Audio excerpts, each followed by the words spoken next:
Hey, I'm your guide to Duskwall.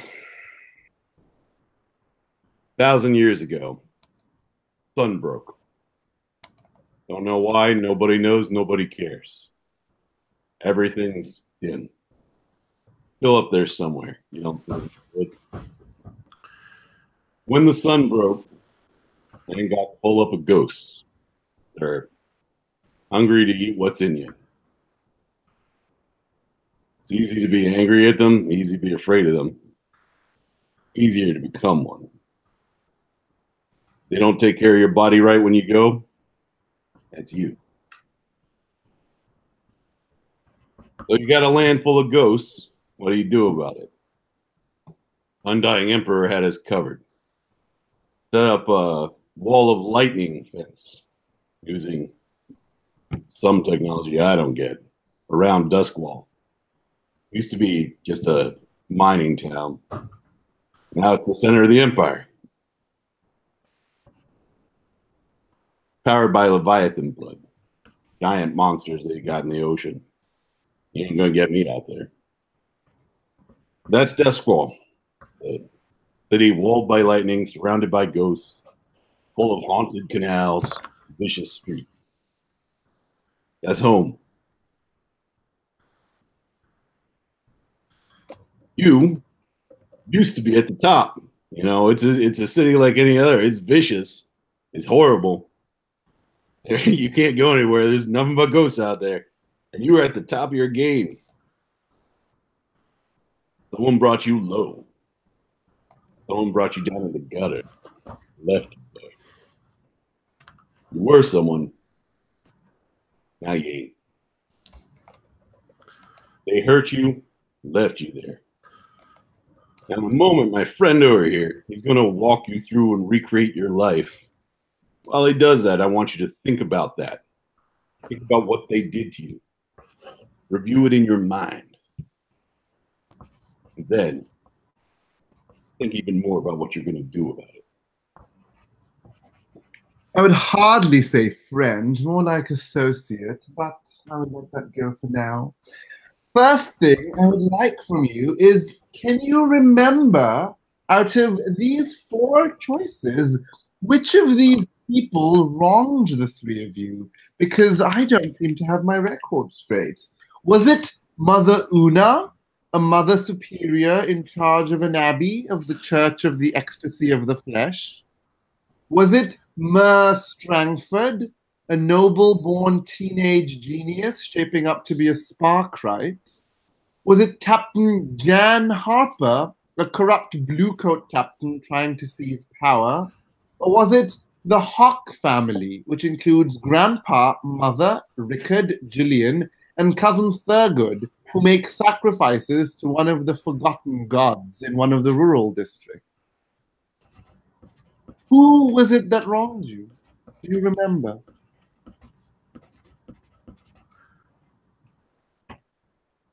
So we have Mother Una, Mer Strangford, Captain Jan Harper, or the Hawk family? I think it's the Hawk family. Morgan thinks it's the Hawk family. What about the other two? It definitely was. The Hawk family? Do you think it was the Hawk family, Blaine? I do. How could I forget? How could you forget? So we are going to be facing off against the Hawk family. Wonderful, but I haven't actually been introduced to the three of you yet. So would each of you go into the documents and look at the following character types? We have Cutter, of the subtype Thug, Hound, of the subtype Sniper, Leech, Lurk, Slide, Spider, and Whisper. Those are the character types. The Cutter is a dangerous and intimidating fighter. The Hound, deadly marksman and tracker. The Leech is a saboteur and tinkerer. The Lurk is a stealthy infiltrator and burglar. The Slide is a subtle manipulator and spy. The spider is a devious mastermind, and the whisper is an occult adept and summoner. Who are the three of you? And we can only have one of each in any crew. We'll take the lurk.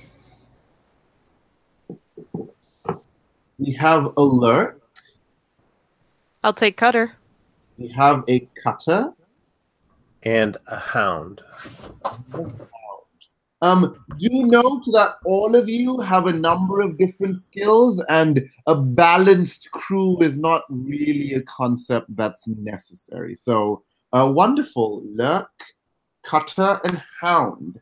Now, I would like everyone to look at the right-hand side of your sheet. You will see a number of abilities. Are they called abilities in this game? I'm going to call them abilities. We run too many games to be to remember all these small points. Note that some of them have been marked for you already. That means if you have 2 boxes marked, you have 2 points in that ability. If you have 1 box marked, means you have 1 point. I will describe for you what each of them are. Give me one moment to find the good descriptions. If I do not find them, I will just tell you what I know of them to be. There's the hover over. Oh, there is a hover over. Okay, you may hover over and find what each description is. Note that each ability is, each score is generally general. They are meant to overlap and cover multiple things. Things that I like to point out, for example, prowl could include many, many kinds of movement. Wreck could include destroying something physically or with a bomb, as long as the intent is to wreck. Hunt could include searching for someone physically or hunting for someone through an organization, all kinds of things. They're meant to be general. Each of you have 1 extra point to put in any of the abilities. You will always use the leftmost box. So you may choose to pick 1 leftmost box to turn black, please.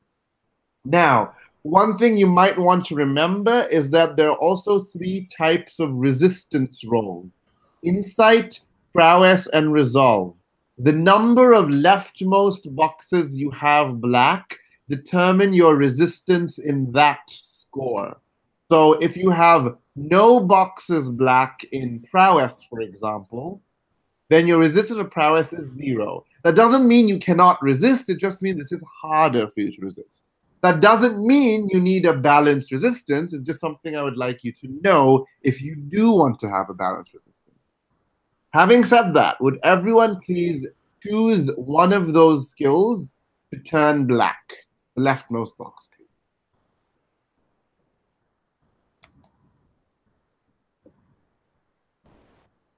And do let me know when you are done. Done. Okay. Done.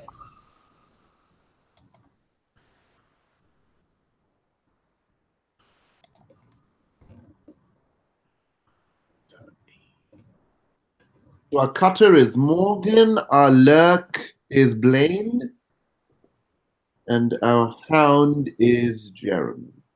I'm figuring it out, but I will be done in a second. Okay, would you like me to go over anything again? No. Wonderful. There we go. Wonderful. Okay, you will note that you also have a special ability marked. It is possible, though unlikely, for you to level up today and pick another ability. You are going to go through 2 heists today. So there is a possibility you will level up. But for now, they are marked for you. I will just go over your abilities. So the cutter, you have not to be trifled with. You can push yourself, and that's a mechanical going later, to do a supernatural feat of strength. You can look at that. The hound, you can also push yourself to do the following: make a range attack at a very long distance, or unleash a barrage of rapid fire. and then we have the cutter, hound, and lurk. The lurk, you can, when you push yourself, you do your normal benefit, but you get an extra benefit. The others, you push yourself to get one of those benefits, not an extra benefit. Does that make sense to everyone? We will discuss pushing yourself later. Okay. Now, we would like you to go to the left side of your character sheet, and you will notice there is a heritage marked. If you look at the drop down, there are a couple of heritages you can pick from.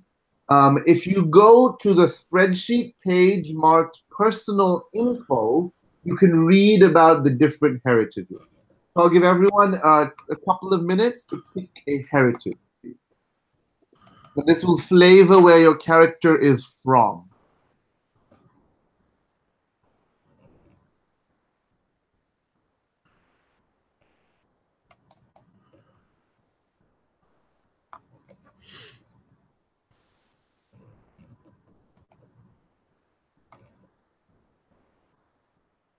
And if you'd rather not read and pick randomly, Akuros are the people who are the dominant ethnic group. They look like Icelandic, Nordic sort of people.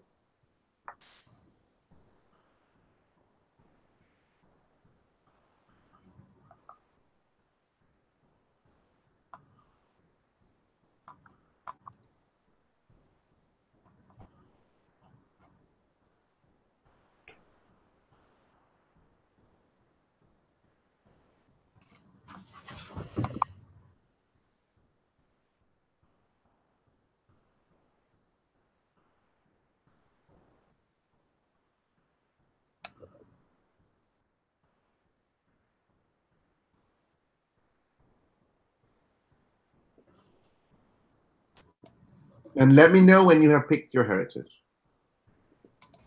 Got it. Okay. Good. Peruvia and oh, I was looking at the wrong character sheet. Wonderful. Okay. If you picked Tycheros, think about a demonic trait that you exhibit. Examples include shark's teeth, or eyes that are completely black, or hair that is spiky, like Darth Maul. Something like that. Okay, then back to the personal info. If you scroll down a little bit, you will find a background. This was your profession before you became a gang. Pick one, please, and note that into your section which says background.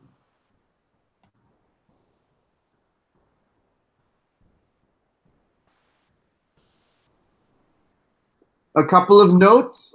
If you're a cab driver, you drew a handsome cab drawn by goats.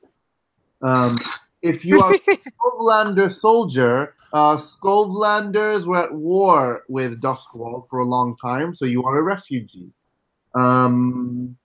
If you are a baker, all bread is made from powdered mushrooms and other kinds of fungus. Because remember, there is no sunlight.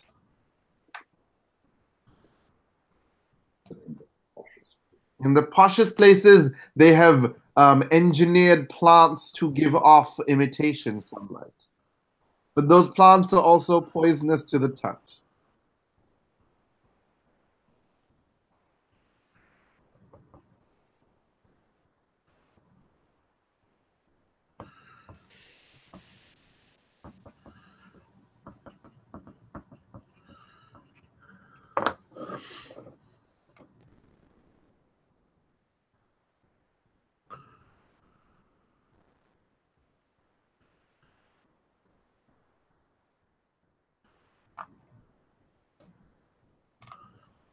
Is everyone done?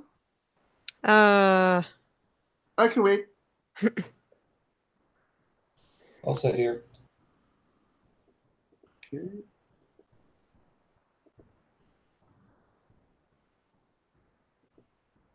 And this is, for the purposes of today, this is mainly a narrative thing. In the full version, which we've simplified a little bit, as in we've made some choices for you, that would affect some of the skills you picked. And Okay. then, if you know a little bit about yourselves, I'd like you to pick an alias for yourself, what you are known as in the criminal underworld. Aliases tend to be small, sharp words. Examples: bell, birch, bug, bricks, needle, whip, vixen, TikTok, 12s, ruby, ogre, mist, frog, frost, glint, flint, crow, those kinds of things. Pick an alias for yourself. That is what I will call you.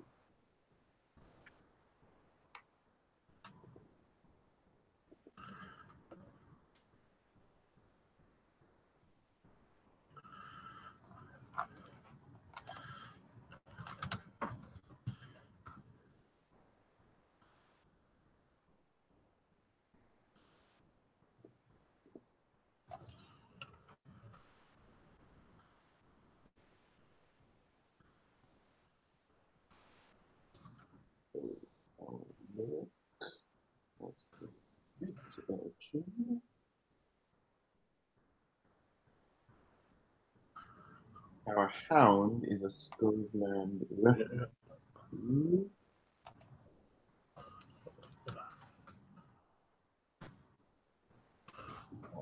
Cutter was a baker.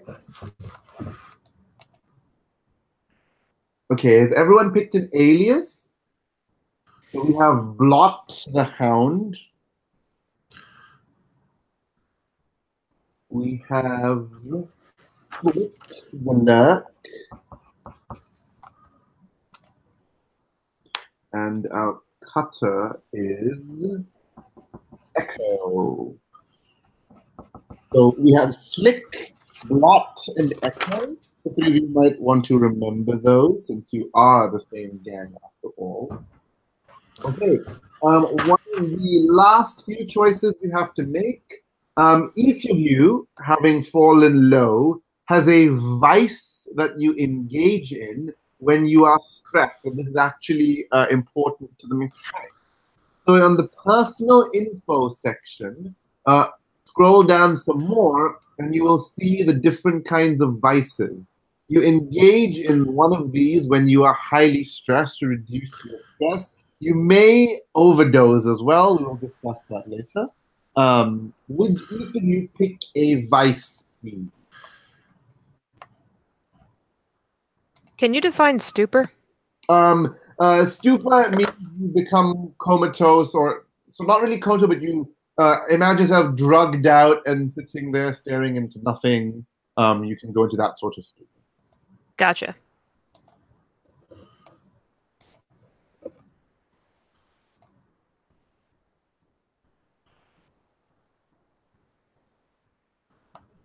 And just so you know, the description we have chosen for you, each of those vices has a number of different descriptions in the full book.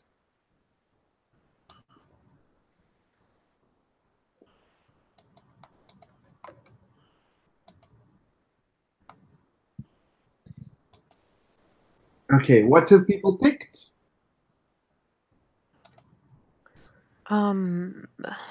Weird. So Morgan, when you are stressed, you go and are possessed by Salia, who is a spirit, and that is how you clear your stress. You have this weird fetish for being possessed. Okay, who else? I chose faith. You go and worship at the Church of the Ecstasy of the Flesh. The Church of the Ecstasy of the Flesh is the state religion of Doskval, and they reject the spirit. They do not think ghosts and spirits or anything are good. They think the flesh is what is important. And you would go to the church and engage in very taxing physical challenges, possibly self-flagellation and the like. Remind yourself of the primacy of the flesh. And then we have, so we discussed Echo, we discussed Lots, and now we have slide. Slick. Slick. I'm sorry, slick. And I have chosen stupor. Super. So you would go to Barrowclef to Averick, and you would take drugs. Very simple. Very straightforward. No assassination, no possession, just drugs. Okay, and we can go into what drugs you take later on when you go into the drugs. Wonderful. Now, so let me go to one of your character sheets again. Look. Wonderful. So you've picked those. Okay, we have picked a. Wait, let me just make sure we have everything. Vice Purveyor. Okay, everyone pick a look for yourself, please. A look can be very quick, like wears a trench coat, has arresting, beautiful looks. For the Ticarosian, please pick a demonic trait. Like my tongue is forked. Please do not pick something like I have giant bat wings emerging from my back. The demonic traits tend to be subtle.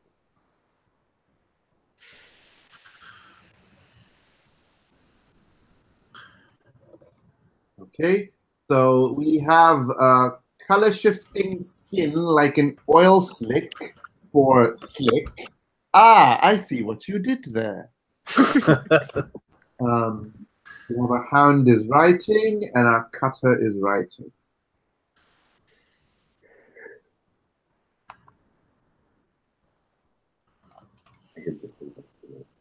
Oh, that's so useful. Can I do that? Yeah, they're good. Oh, that's so useful. You're so wise. My associate does have his uses sometimes, despite his unvarnished appearance.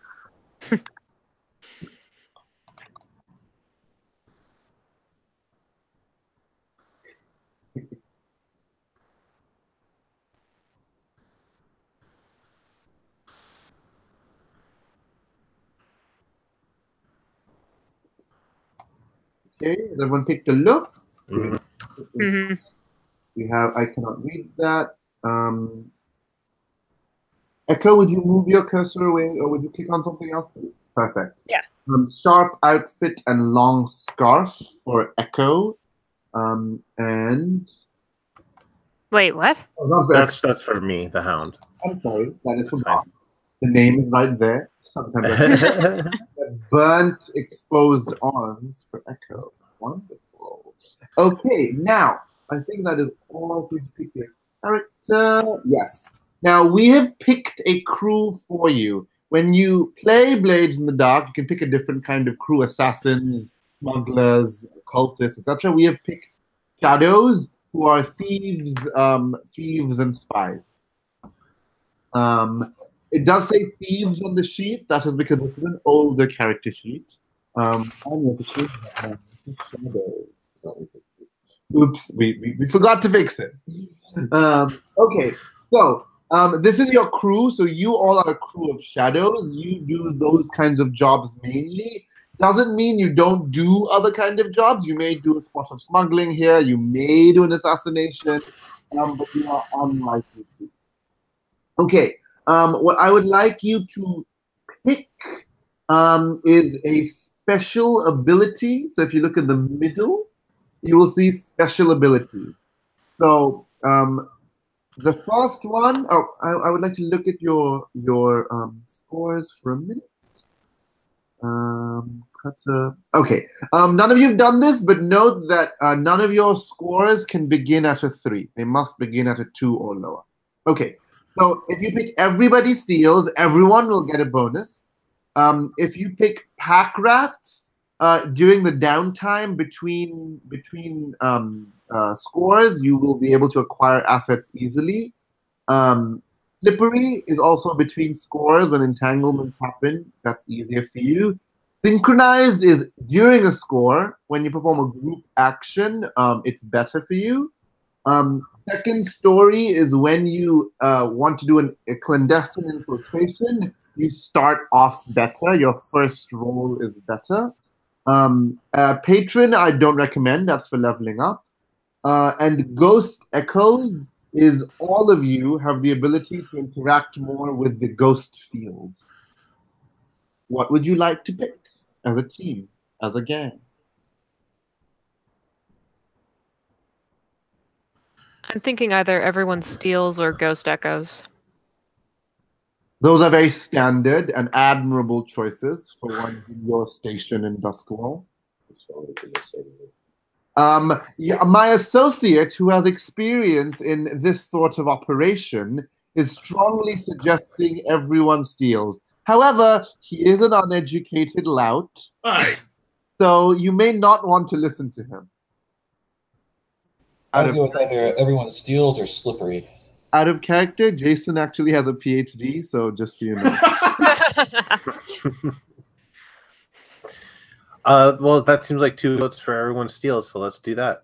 Yeah. Everyone steals, you may add another box to your one more box to either prowl, finesse, or tinker. Prowl is about movement, finesse is about dexterous agility, and tinker is about fiddling with sparkrite and arcane technology.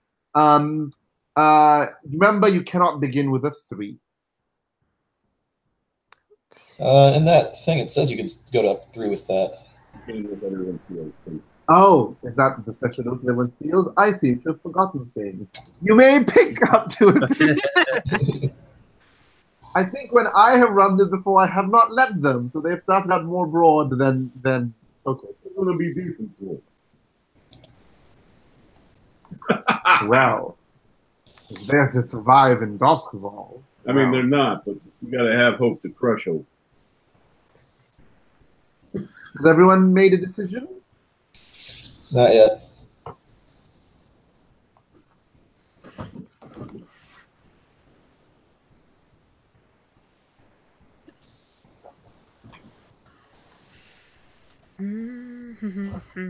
I have. Wonderful. I'm ready to. Okay. Good. Wonderful. Okay. I think those are all the mechanical things you have to pick. Now, the last thing I'd like you to pick. First off, look in the crew tab, crew shadows, please. Mm-hmm. And as a group, I would like you to and look on the left near the bottom, which are the notes section. There are 6 names. One of them is a favored contact, and one of them is a contact who does not like you. As a group, would you pick who is your crew's favorite contact and who is your crew's disfavored contact, please? And that is all the information we know about them.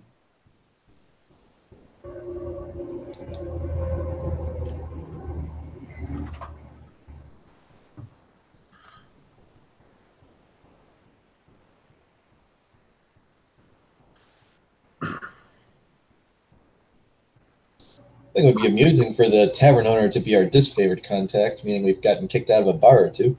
Does that work for everyone? I'm okay with that.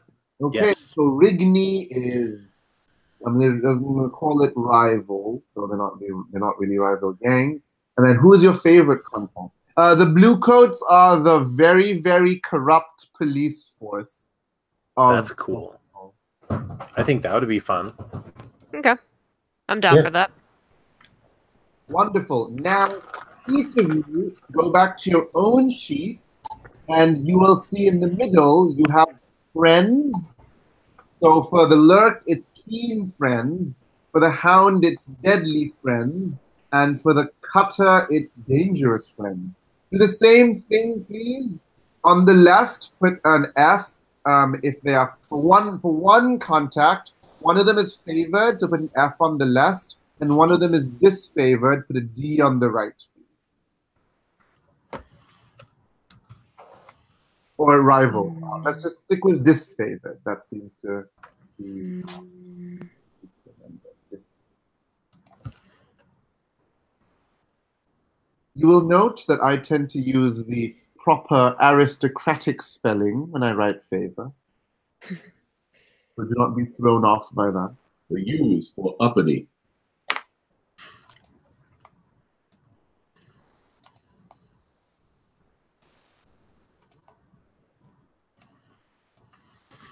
Okay, so we have for our lurk, for Slick, We have a favorite contact of Telda, a beggar.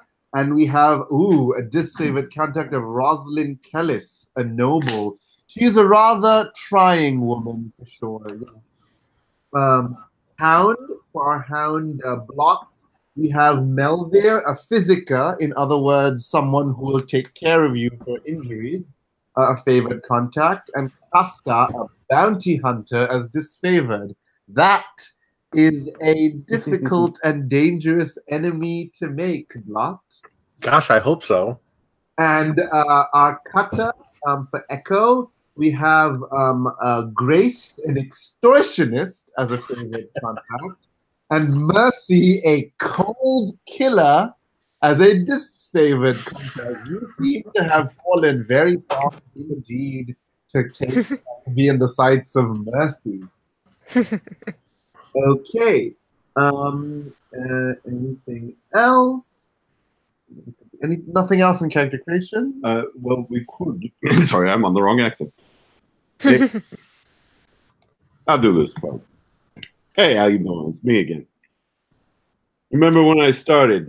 You were trying to remember who you were. It sounds like you got that sorted out. You know your friends, your enemies, what you can do, what's left of your life. But I told you you had to think about what brought you low. I put together a sketch. These guys. Right here. My, he has some talents after all.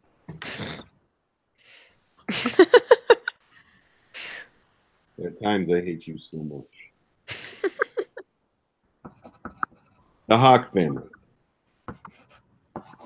They're messed up in the head, right? Doesn't mean they ain't deadly. Doesn't mean they ain't gonna send those killers after you either. But what'd they do to you so far? So if you look over on the villains tab, you see I got rid of those rest of the losers. They're out of there. Left just the Hawk family. I also put your names in there. What we're gonna do, we're gonna make a little note. What'd they take from you? How'd they hurt from you? You ain't getting back what they took. All that's left is revenge. So think about that for a moment. Scribble in the sheet if you want. Write down. What'd they do? And they did do things individually against each of you. Which is possibly why you came together as a team. I mean, you may have started hating each other, but when you're the gutter, you gotta survive, right? Go be one of them ghosts.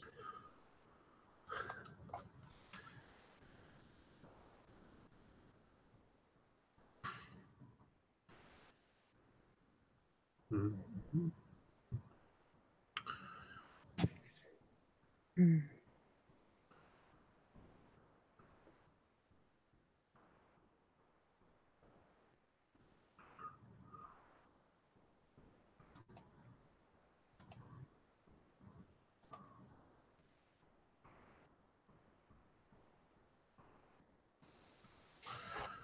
Oh, yeah.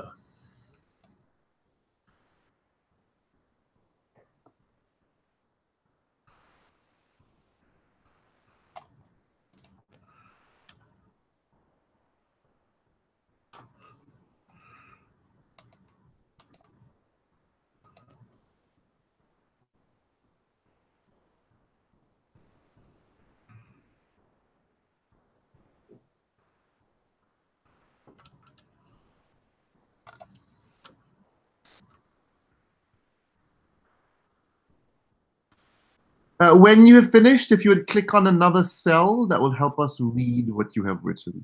Thank you.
Hey, I see your memories are working.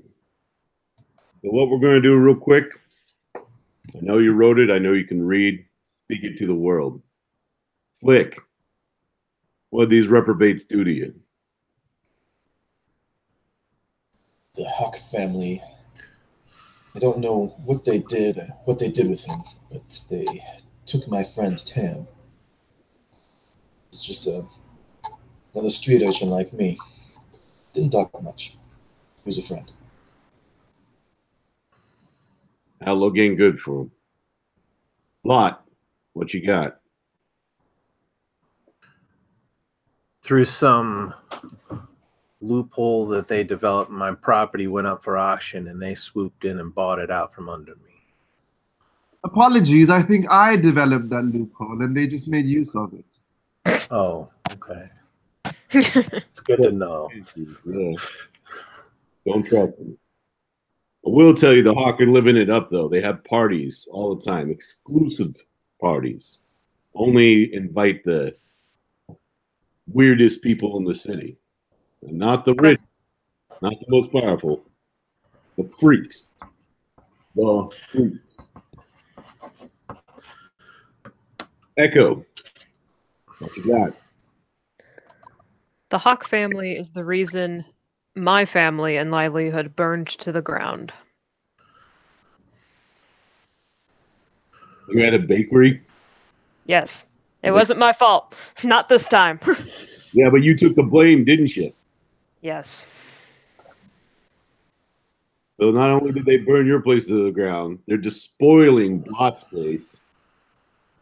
And I don't know what they're doing with Slick's friend, but chances that he's going to come out looking human or looking slim. Tell you what, let's get you some payback. So when we open up, you're in Coleridge. According to the Guide to Duskwald, Coleridge is home to the machinists, industrial laborers, and factories of the city. It's cramped, soot-choked, and loud, spewing dense clouds of black smoke, showers of sparks, and burning cinders.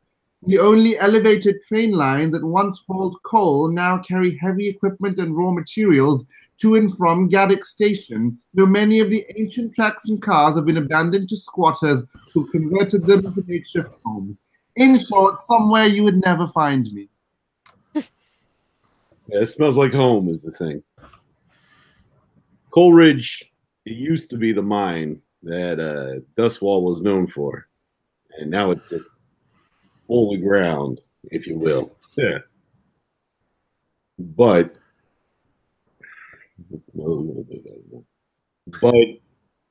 it used to be also the home of the Hawk family. They ain't there no more. They got new digs. Primo stuff that they're enjoying. They don't got to stay in Coleridge anymore. Rumor is they left stuff behind in their old house. A husk that's left up at the top of the hill with the tunnels underneath. The Hawks, they're too strong to attack directly. You can't take them out politically or physically unless you find a way to sap their strength. You think there's something in that house. Now, they ain't the kind of people likely to hire a lot of security guards. They are the kind of people who leave some freaky crap all over the place that's going to make things happen. Turn you blue or some craziness. I don't know. How you guys think you're approaching that house? Pause for a second. Roll that through in your head because we got a couple of approaches to describe. They're in the books, and we got to think of it.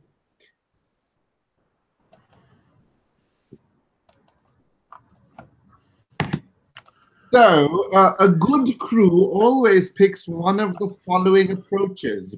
Assault, do violence to a target. Deception, lure, trick, or manipulate. Stealth, trespass unseen. Occult, engage a supernatural power. Social, negotiate, bargain, or persuade. And transport, carry cargo or people through danger. This is the major method in which you are doing the job. For example, there will be elements of stealth in every job. There may be elements of assault in every job, but what is the major plan that you are making? This is the only decision you make before jumping into the heist. So you make this decision as a crew.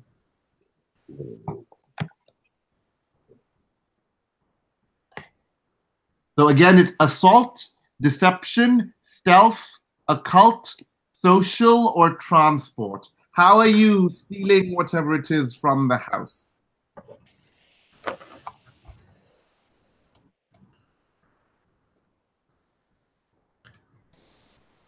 What do you think about deception? Deception or stealth would be my picks. Echo? We can go that way, but I make no promises. So which way, deception or stealth? Or stealth? Stealth? All right. So what we need to know is how you're sneaking into the house. You're clearly not using the front door. How do you want to get in?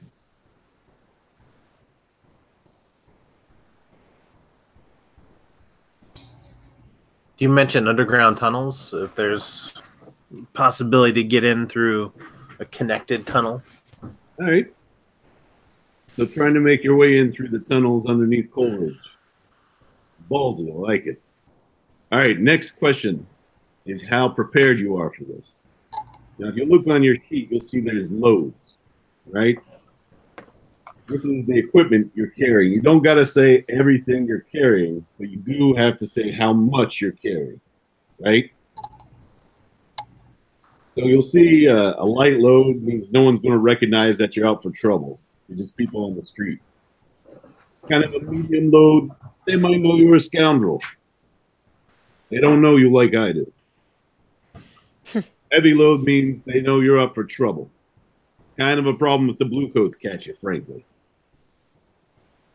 Each of you can decide on your own, light, medium, heavy.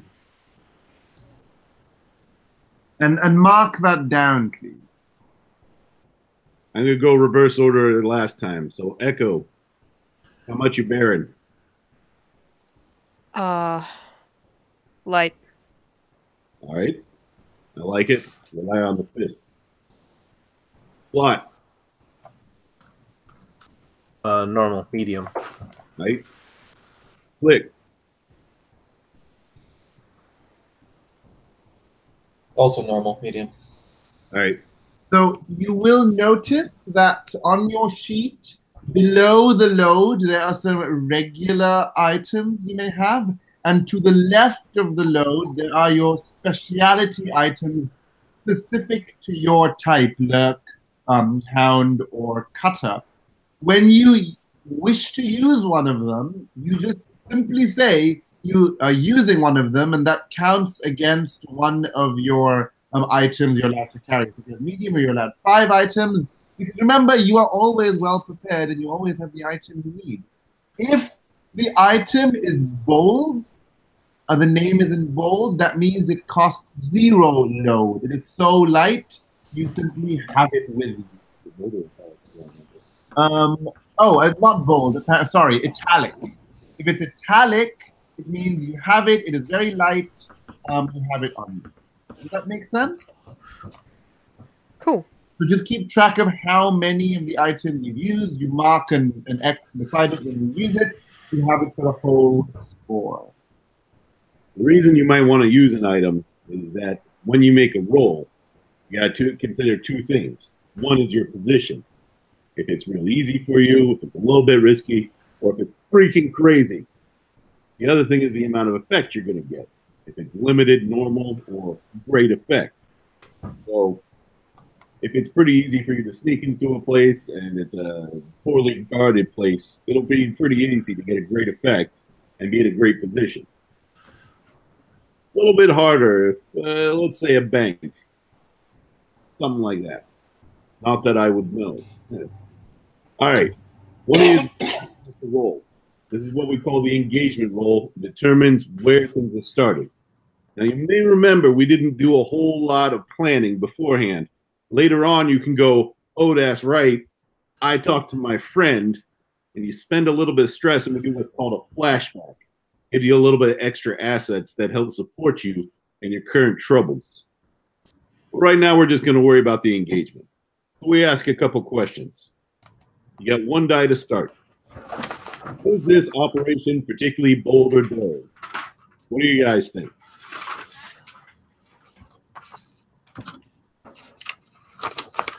I didn't quite catch your question.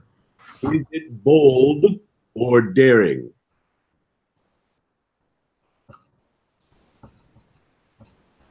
I think we're daring the traps laid by the Huck family. I would probably say yes. We'll call this bold. Yeah, I got 2 dice right now. Is this operation overly complex or contingent on many factors? You can say those words. Wonderful. You've been studying. I'm going to start interrupting you and see how you like it. Doesn't seem particularly complex. It's just sneak through a tunnel. Yeah, a little risky, but that's the point.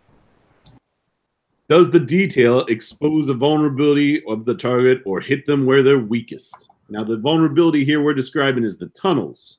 So it is actually hitting them in kind of a weak spot. Now, we'll say it's a little bit easy to get lost, but that's besides the point. We'll give you the benefit of the doubt here. Is the target strongest against this approach, or do they have particular defenses or special preparations? Turns out, I did warn you, they do. So we're going to take one back again. Are there any other elements you want to consider? In this case, if you got a contact that you think would help you break in, this is the time to speak up. Otherwise, this is how many dice you get. And remember your contacts from your sheet. Is that our keen friends, or is that just the group contacts? Either both. one. Both. Your personal friends, your crew friends.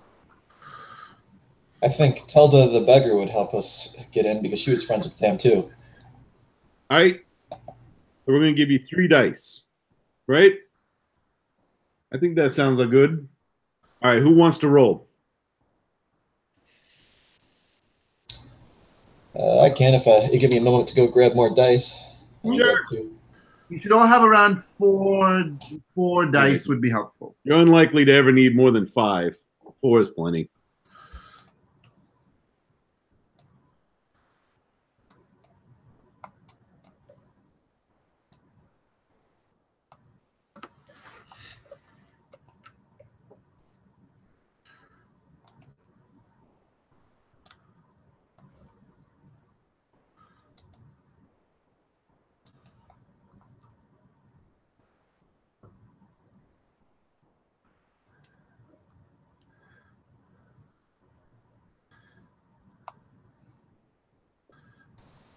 All right, 3 dice.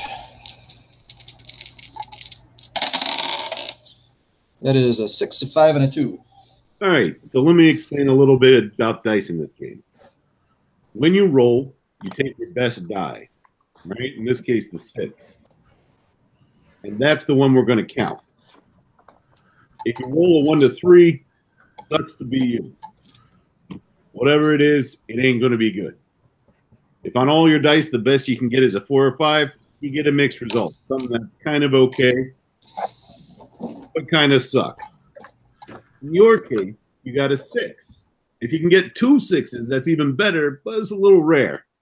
A 6 is what we call good. It means that you start off in a controlled position when the action starts. Now, in this case, you said you're going through the tunnels, and I did say you were going to encounter some stuff. What you're encountering as you work your way down deep beneath Coleridge is a darkness that is hard to imagine. Duskwall never gets more than dim. Everyone carries little lanterns with them, because otherwise you ain't seeing anything. This feels like darkness you're swimming in. The only way you're able to make your way through down here is the rails. The rails that used to move the trolleys around when this place still ran mining. And you know where those rails go. But he ain't stupid. He did a little looking ahead. The beggar, maybe that she hid down here a time or two. Maybe she scrawled a map for you in the dirt. Maybe your memory's better than you thought. But while you're walking along, you can see the rails start to glow a little bit. You smell the ozone in the air. You feel a little bit of a chill. And you can tell just around the bend, there's a ghost floating with it. Taste it. You can smell it. You can't see it yet, but you know it's there. What are you going to do about it? Remember, the resources you have available include doing anything you like and using your skills. They include the items you've carried with you. They include flashbacks you can declare at the cost of stress, saying you have made certain preparations. And they include your special abilities, which you can use. I can lead the pack. I have a Spirit Bane charm. Good deal. Spirit Banes are good at pushing ghosts away a little bit. You might be able to push them away with that. What skill were you thinking you'd roll with it? I can use, is there a limit to what I can use exactly? Well, you can try to use a skill that makes some kind of sense, but what'll happen, a skill that makes sense perfectly is more likely to put you in a better position or have a greater effect. Mm-hmm. Skill that we kind of got to work to make fit, it's probably going to be a limited effect. Now, I will tell you, you can actually take on more stress to increase the effect, even if it's limited. So you can push it up a little bit. Most of the time, it helps to pick something you got at least one die in. Mm-hmm. The other thing is that your friends will be able to help you out. They're right there with you. They're able to push it a little bit. And if you want, you could always take the devil's bargain. That means my associate will give you some kind of offer in exchange for a little bit of power. And remember, you describe the action, and if you can justify using a particular skill in a particular way, who are we, or who is he, to say, no, I am someone? And who are we to say no? Let's see.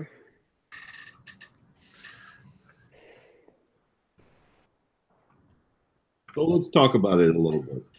Mm-hmm. You have this Spirit Bane.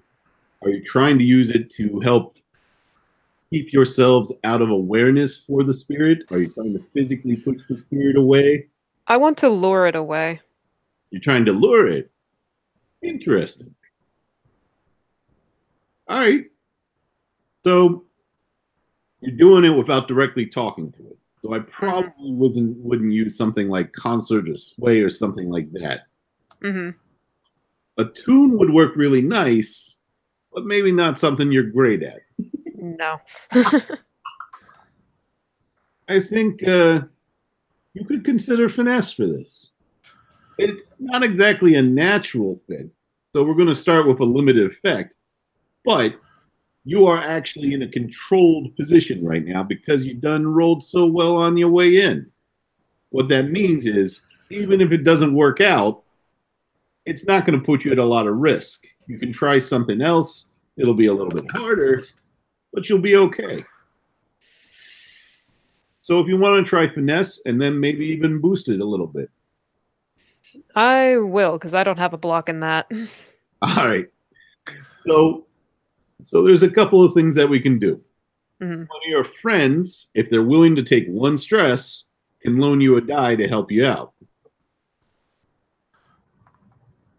Would anyone like to help your imperiled crewmate?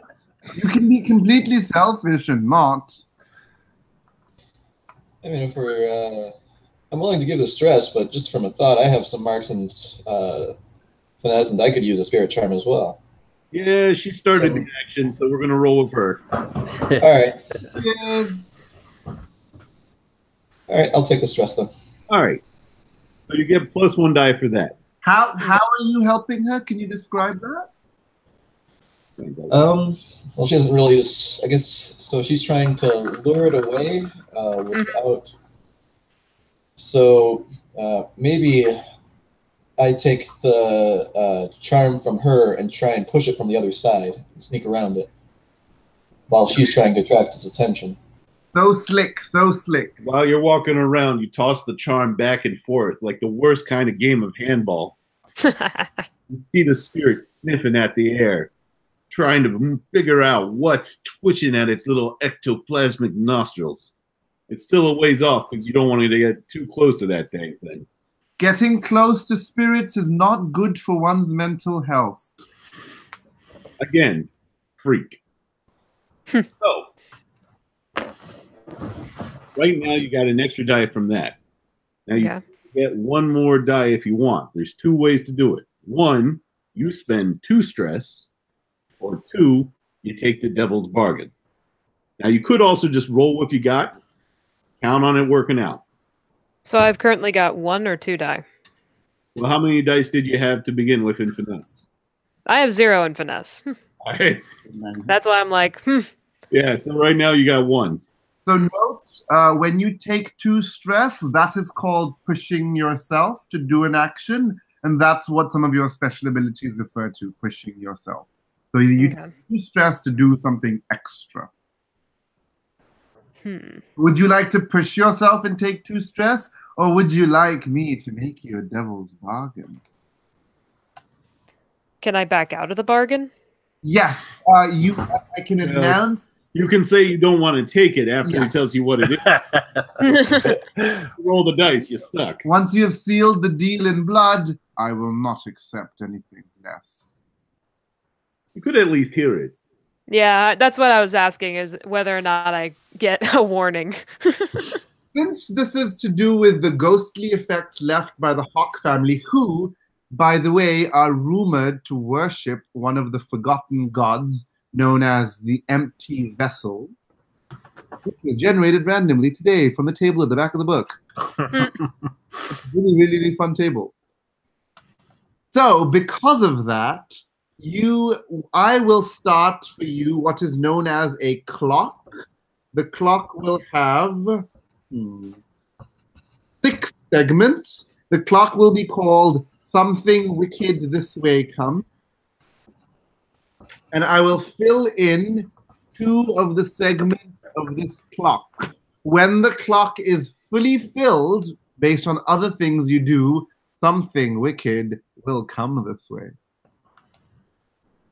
Will it only affect me? It will probably affect the entire crew. It doesn't seem so bad. Of course not. This bargain, of course you do. So if I accept the bargain, I get another die. Yes. Yeah, I'll do that. All right. I am filling in 2 segments. Now, I'm looking at your skills here because I didn't have them up before.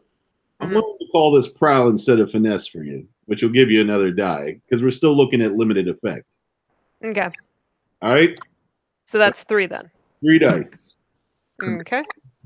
And you're in a controlled position. So roll your 3 dice. Tell me how that goes. Yes. Give me 1 second.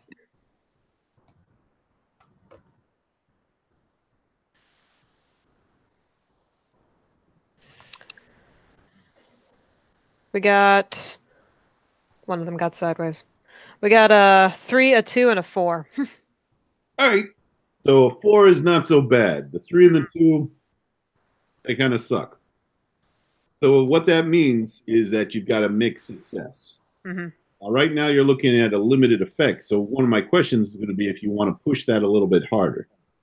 That'll mean that you got to take on some stress. I think that's 2 stress.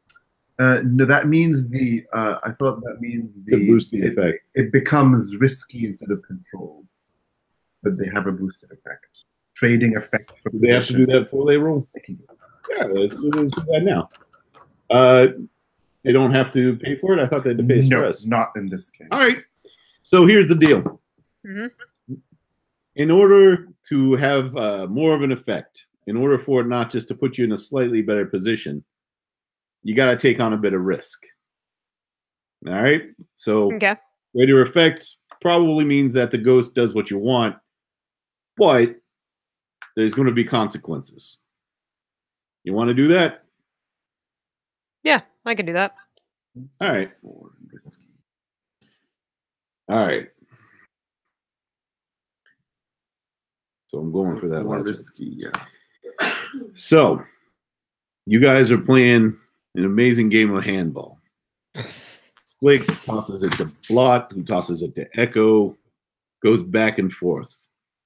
The ghost, every time it moves, you can feel the cold retract. You can smell the ozone moving away. It's a bit of trickery. Pretty nice. Well done, rogues.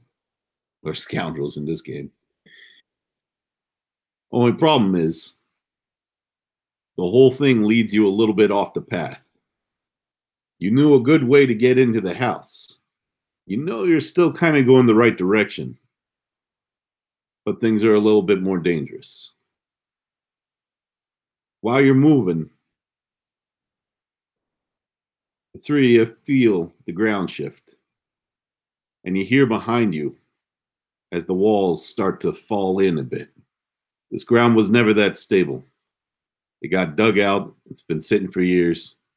The supports are rotted. The way back is closed. The way forward, the ground starts sliding under your feet. It's hard to tell what's there in the darkness, but you're pretty sure you guys are falling into a pit if you don't find some footing pretty darn quick. What are you going to do about it?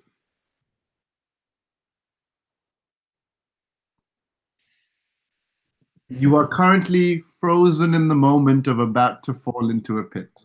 Jeremy, you're also muted, but all right then.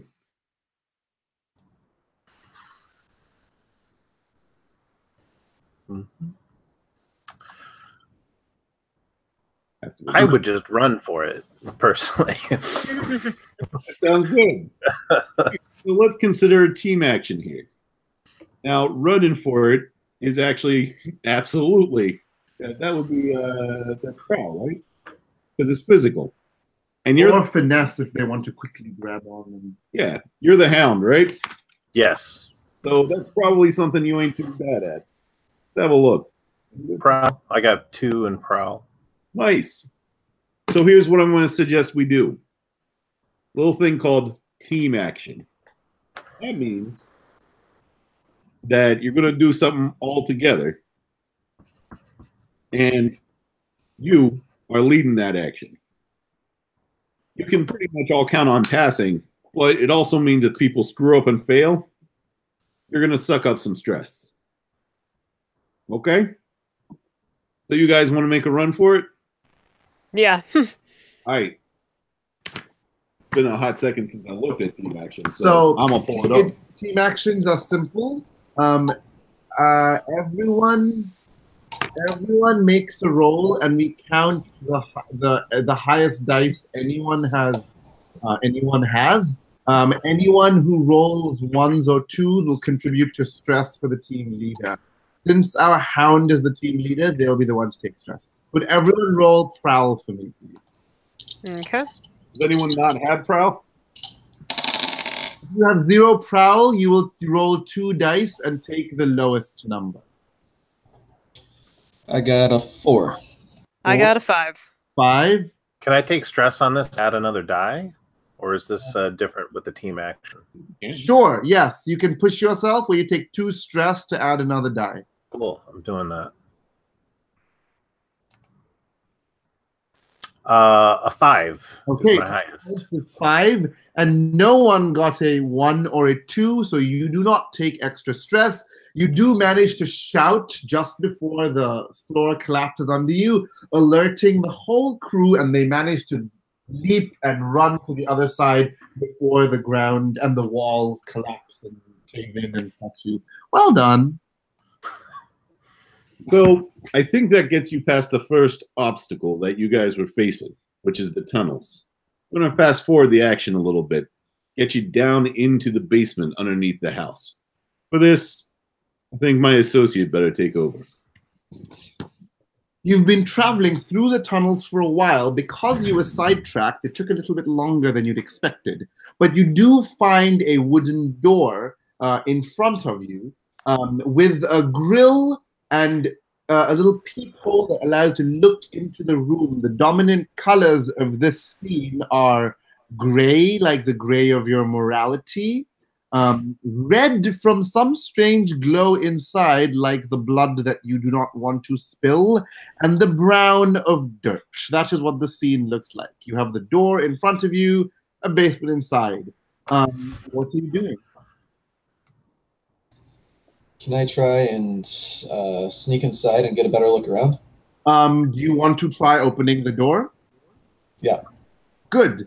As soon as you touch the door, you feel a cold chill run up your arm as some sort of strange arcane force that was embedded in the door runs up you. I would like you to make me a resistance roll using prowess. So that means the number of leftmost boxes you have in prowess counts as the number of dice. So for your case, it would be 2. Okay.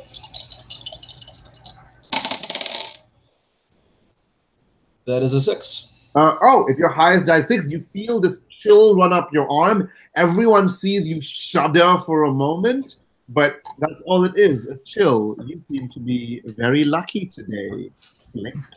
And the door is unlocked.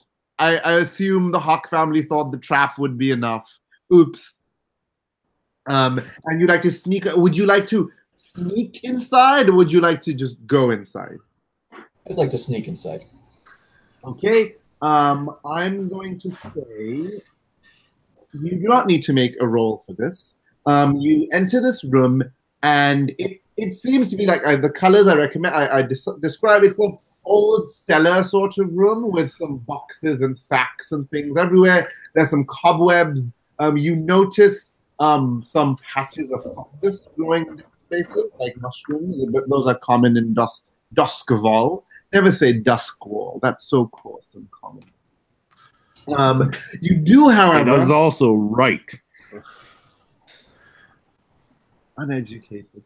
You do, however, at one end of the room, notice a strange patch of ground that seems to be glowing red. There are, you can't see very clearly, but there seem to be wires and some sort of Sparkcraft equipment in that area.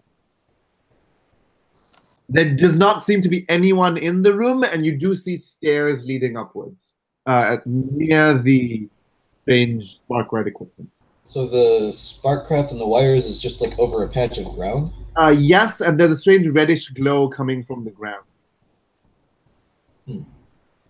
And you're too far to notice exactly what's on the ground. The other two, I assume you're standing right outside the door? Yeah. Yes. Well, Is there any way I could like avoid the wires and stuff to try and investigate the ground closer? So you can try and climb onto some of the crates and things. You can try and arrange them together. You can try and scale the wall. That'll be a little bit harder. The walls of this basement are the unworked stone of the ground. Yeah, I think I'd try and traverse across like the crates and such to. Okay. Why don't you make me a roll? What skill do you think is useful? I think that would probably be a prowl again. Yep, I think that makes sense. I'm gonna say this is a risky position because if you fail, bad things can happen. But your effect should be standard because you're just traversing. Yep. And so that's 3 dice. And my highest is a 3. Okay, so risky has 3 means things go badly. You either suffer harm, or a complication occurs, or you end up in a desperate position, or you lose the opportunity. I think the most fun thing in this case would be you fall headlong into the patch of reddish ground and Sparkcraft equipment. So as you're trying to clamber over them, something breaks under you. They're very old. You didn't count on them being unsure footing, and you fall headlong. And as you're racing, the ground is rushing towards you, you realize the reddish glow is coming from strange Eruvian symbols that have been carved into the stone, and they are shedding this sort of light. You crash into a tangle of wires and gears and strange Sparkcraft things, and the red light goes completely out. So first off, you will take on the left of your sheet, you will see harm. So under the harm level 1, you can make a resistance roll to resist this consequence. The consequence is you're going to take a harm. Once you are to take your 4th harm, you die. Okay? A resistance roll, as I said, is like you did last time, and you will take stress equal to 6 minus the highest die you roll. The consequence will be you will take harm from crashing into the tangle of wires and ground. So would this be a prowess resist then? If you would like to make that resistance, yes. Yeah, I'd like to make that resistance roll. Okay, so you will roll 2 dice for me.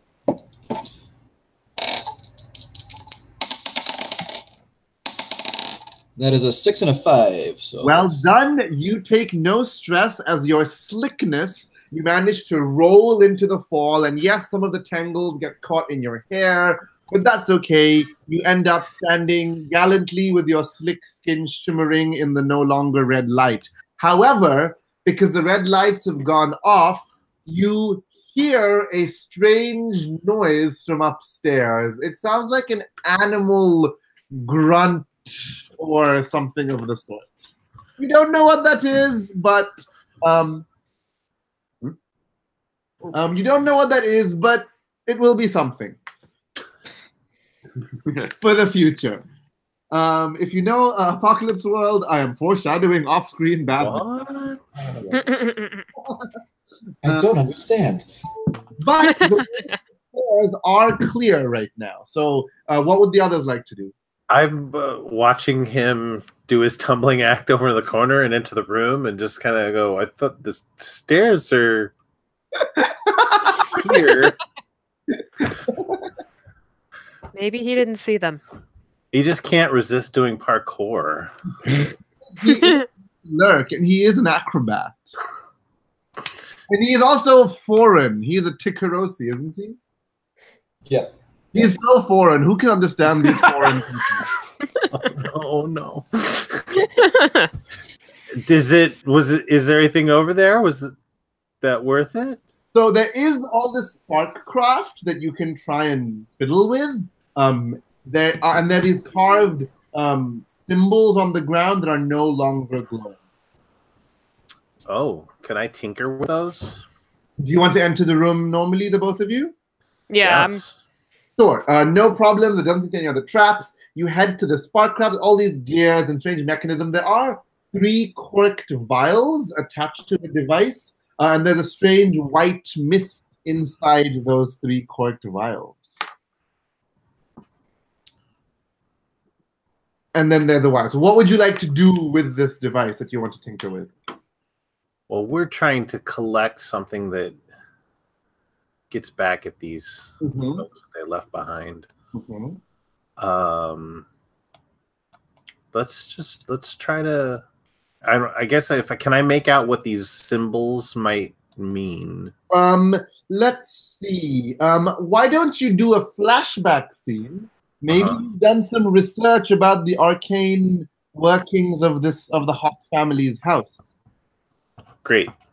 So a flashback scene, if it's very minor, will cost 0 stress. It can also cost 1 to 2 stress. So think of Ocean's 11. Flashback to a moment when you were learning and who you were talking to or what you were doing. Maybe you were studying to learn about these symbols and to learn about the arcane defenses of the house. So when we were talking to, was it the beggar?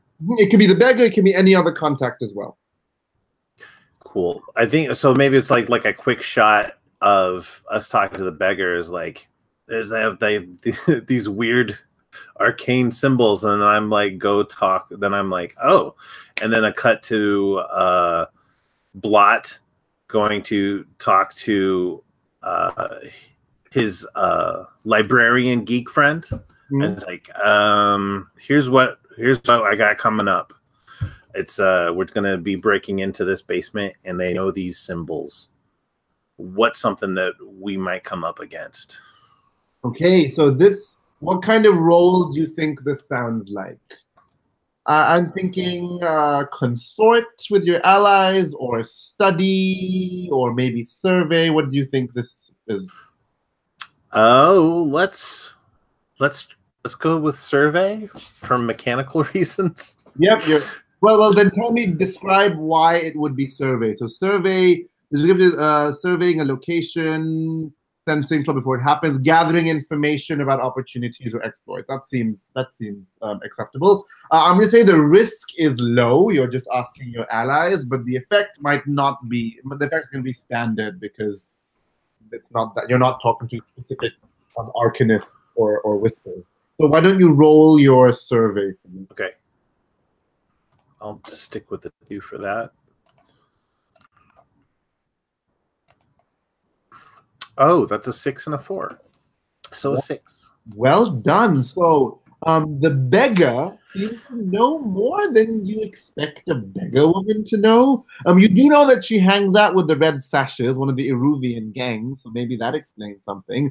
But she points these symbols and she says that the family, one thing they're known to do when they kidnap people, such as people you may know, crew, perhaps people such as Tam, when they kidnap people, they often put them to use. And putting them to use doesn't just mean manual labor. Putting them to use often means horrific transformations into monstrous beings, which are then used as guards or as hounds or those kinds of things. And she thinks these runes are somehow connected to an arcane working to contain one such transformed being.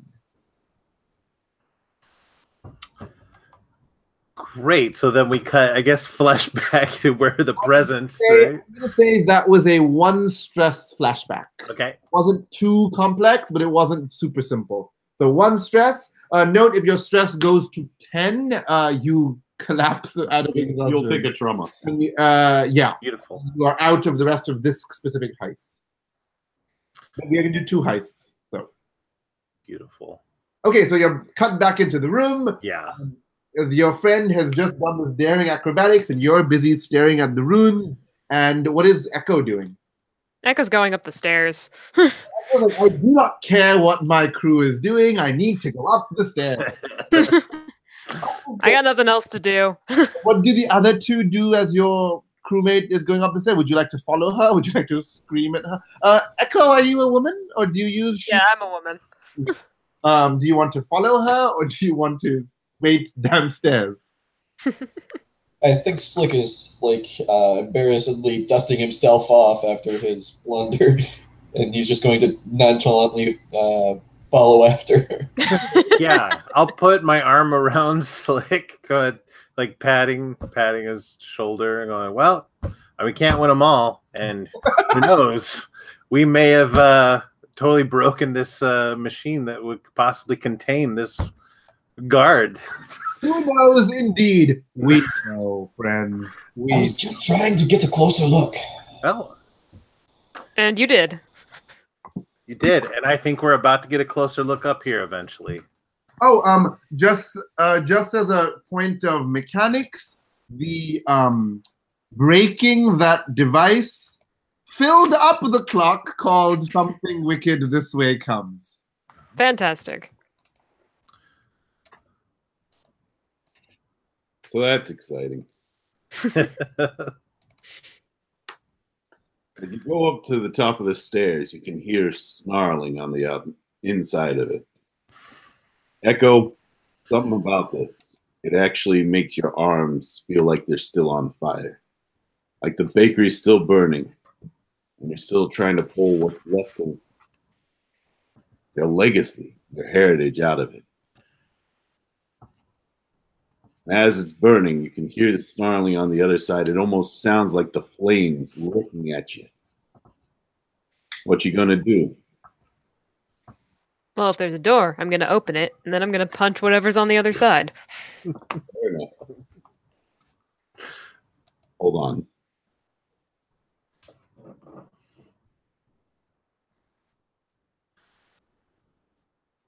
So you fling open the door. Fist already poised to punch into it. Slick on the other side, you're the only one who's going to know what Tam ought to look like. This ain't that. What did Tam used to look like, Slick? He was sort of an older gentleman of the urchin persuasion, you know, like street urchin that survived way longer than they usually do. Probably got really raggedy clothes, just very weathered face. Like, if it weren't for the lack of sun, it would be tan, but it's probably like wind worn and wrinkled and fair share of scars on his face. Maybe a particular scar on his throat. So that scar on his throat, that's still there. But it actually opens up into a second mouth now. The rest of his head kind of lolls around, the eyes wildly trying to catch you. His body used to be kind of small and wiry. Now it's distended, elongated, his arms stretching almost to the width of the room. This horrible slobbering noise comes out of that hole in his neck, kind of a whisper and a gargle, and a licking noise. That is what it sounds like. And he always had scars, but he didn't used to have brands.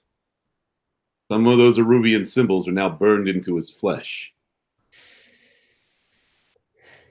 He can't quite reach you, though he gets awful close, because there's change pulling at him, around his waist, around his arms, weighting him back, holding him to the wall. But this is something that shouldn't exist on Earth. And your brains ain't ready for it. So you're going to have to make a resistance roll. So what this means is we're going to have you make a resolve roll. Okay. If you look over on that, whatever your highest die is in there, if you have a 1 in a skill, that's what you're rolling for resolve. If you got a 2 over there, that's what you're rolling for resolve. So it's the addition of all the things on the left side. I was wrong. All right. Must be that lack of education that was mentioned. Yeah, probably. See what I mean? Yeah, either that or he's got the computer in front of him. So he's cheating. What? Rich people cheating? Say it. No. So if you add up all the things that you have on the left-hand column of resolve, you add them together. So the cutter has command, consort, and sway. You got those 3 things. You add them together, you get 3 resolve. Okay. It doesn't matter that you got 2 dots in command. You only count that first one. Gotcha. All right, everybody put together your resolve. See how you deal with the thing that used to be Tam. Give it a roll, then I'll call out your names and we'll go through you one at a time.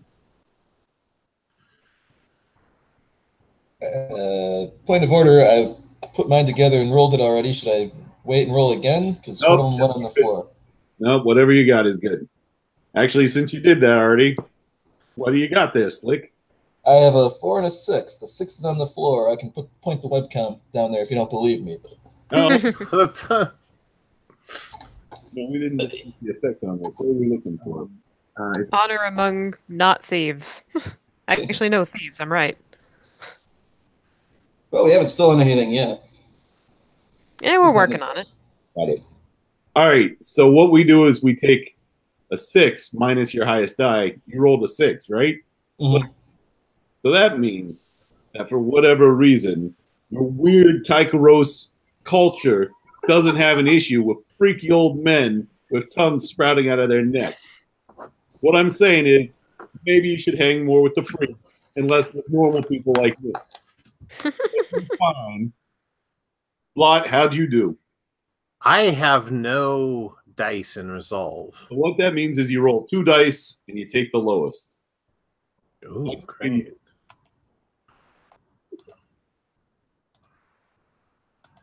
I rolled a 6 and a 5. That's pretty good. So we got to take the lowest, so we take away 5. 1 stress.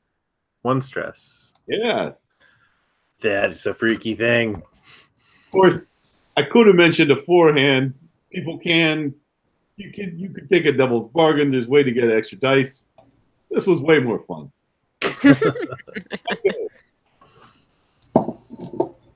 I got a 6, a 4, and a 2.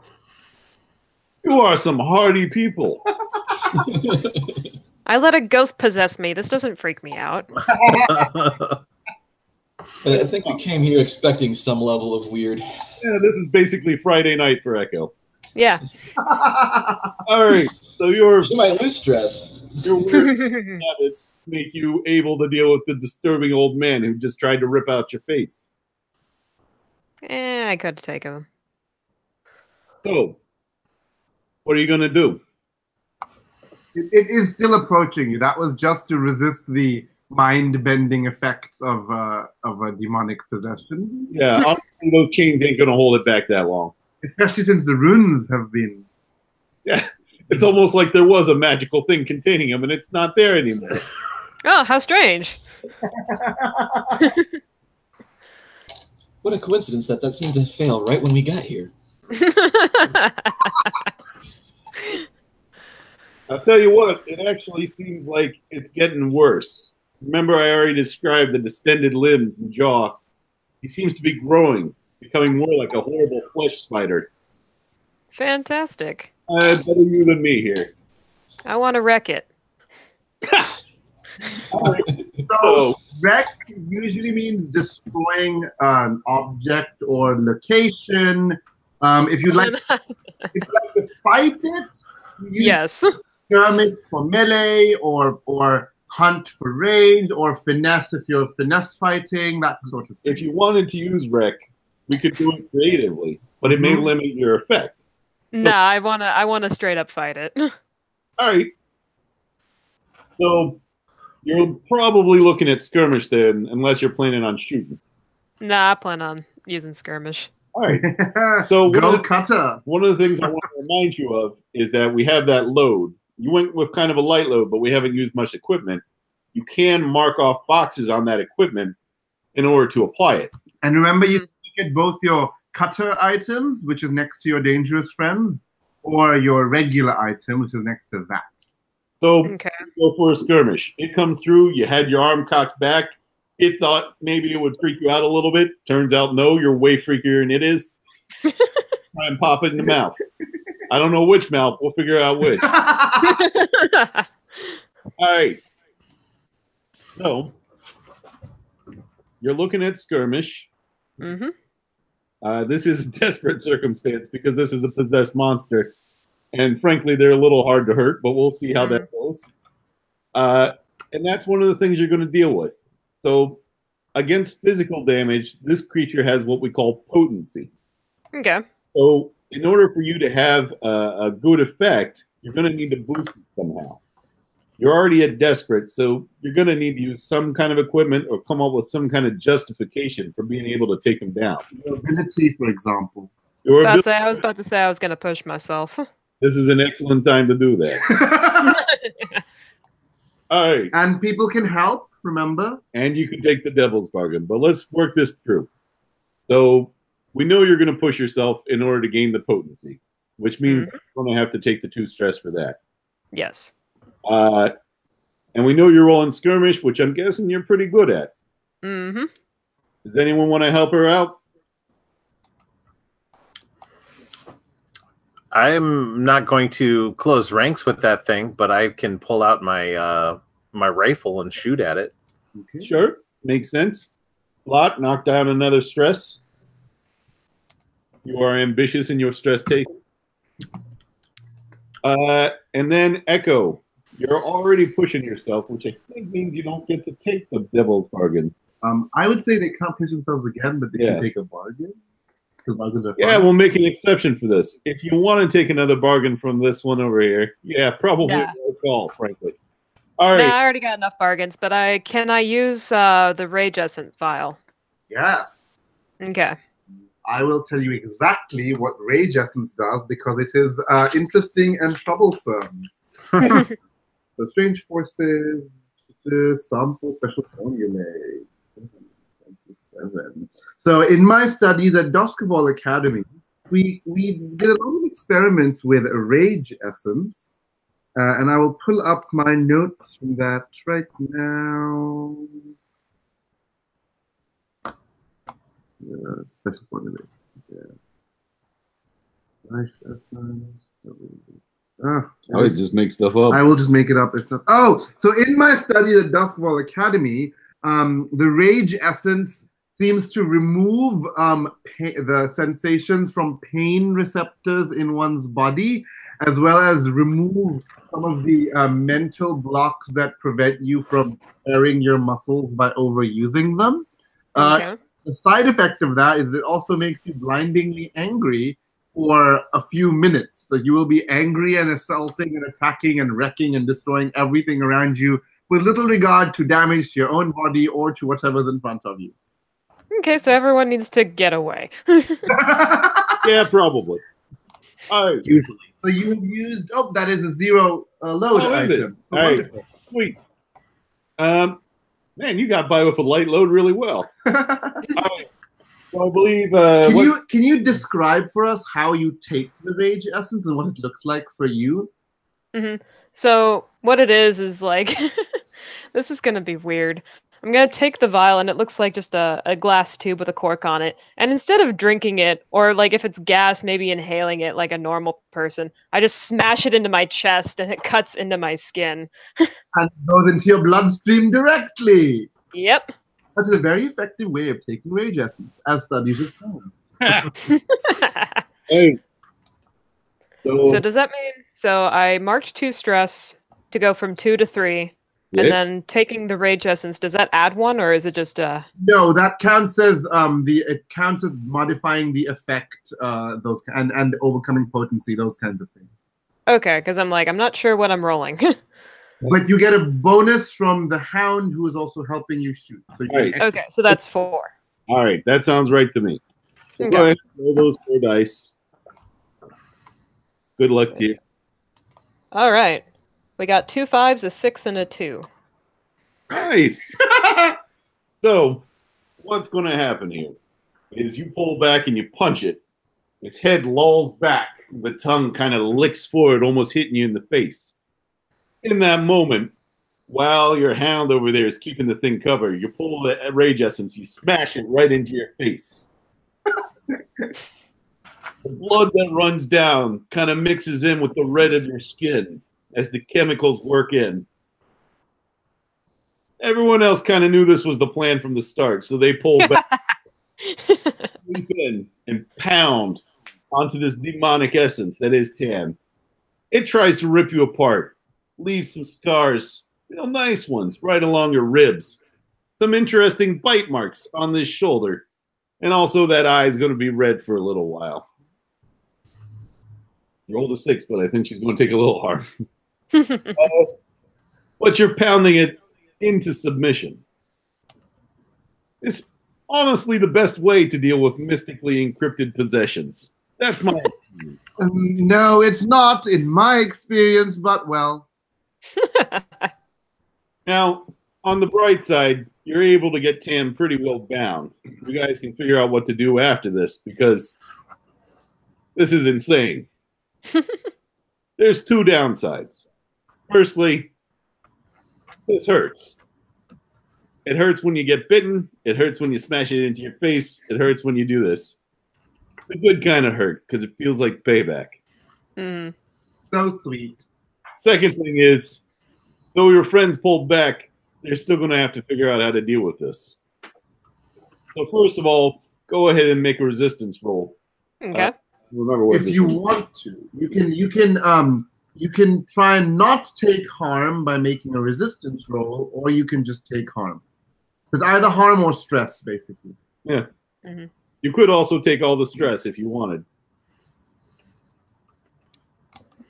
What would I be resisting, or what am I using for resistance? So you would resist the harm. You'd be rolling with what's the attribute? This block? would be prowess, Prowess. Okay.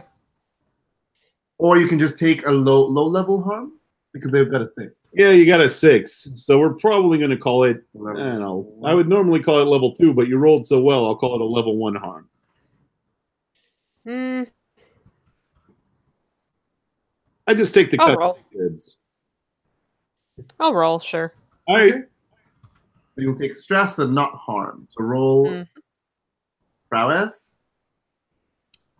Got a 1 and a 4. All right. So you take Stress. 2 stress. So the Good. cuts are not that deep. It just stresses you out more. But remember, you can't feel pain right now.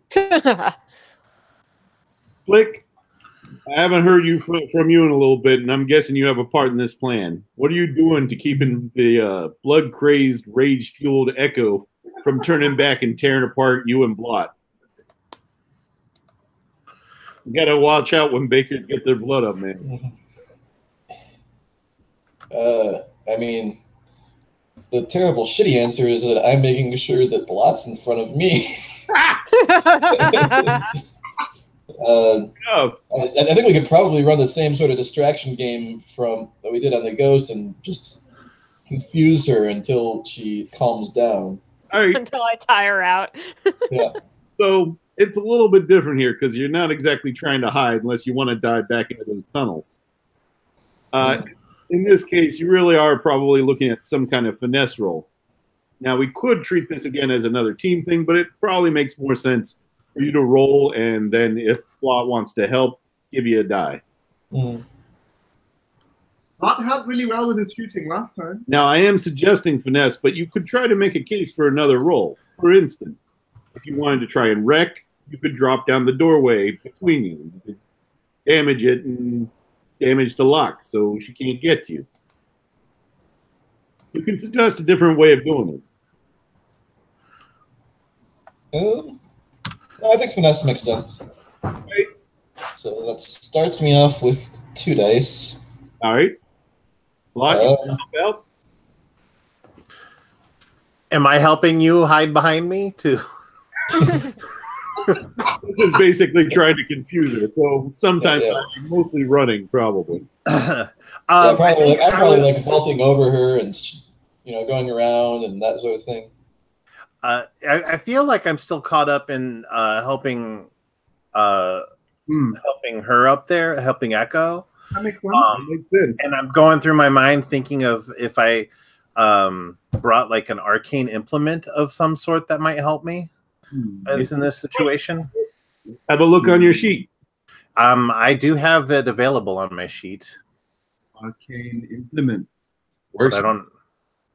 So you kind of knew that this was coming, right? Yeah. Mark off the arcane implements. And what we're going to say A is, vial of electroplasm. that works. Much like you know how the ghost was sniffing at the air earlier. At this point, Echo really is basically a monster. She's living on bestial instincts. She doesn't even need that bloodshot eye. What she can do is she can smell, she can taste the air, she can know that there's meat. And with your vial of ectoplasmic essence, that smell gets saturated by the stench of Leviathan blood.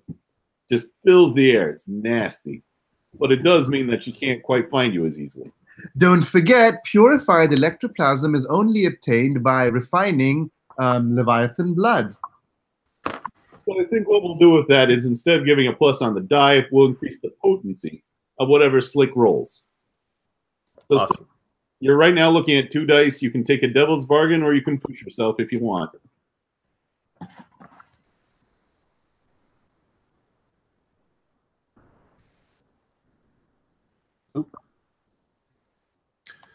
Drink the muted essence. Sorry, I said I'll push myself. So that's 2 stress. So that puts me up to 3 dice. Roll 3 dice. Eesh, that is a 3. That is not That good was for also you. desperate.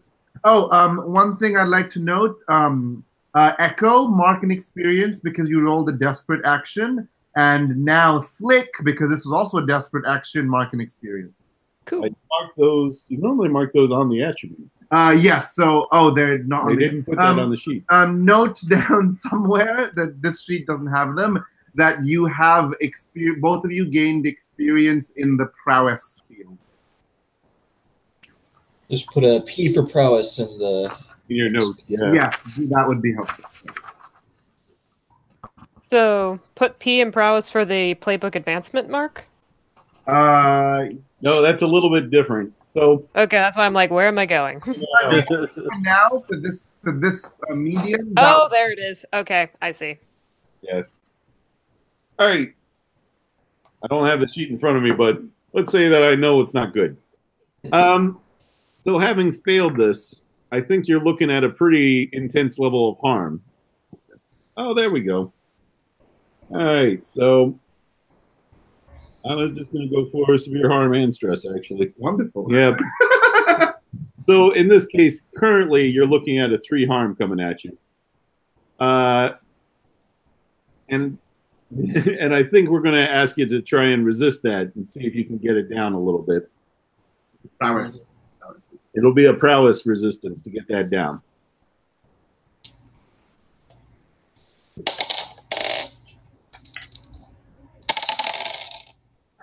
That is a 5. Pretty good. So Let's it's see. resistant to level 2. I think it takes it to 2. Yeah. All right.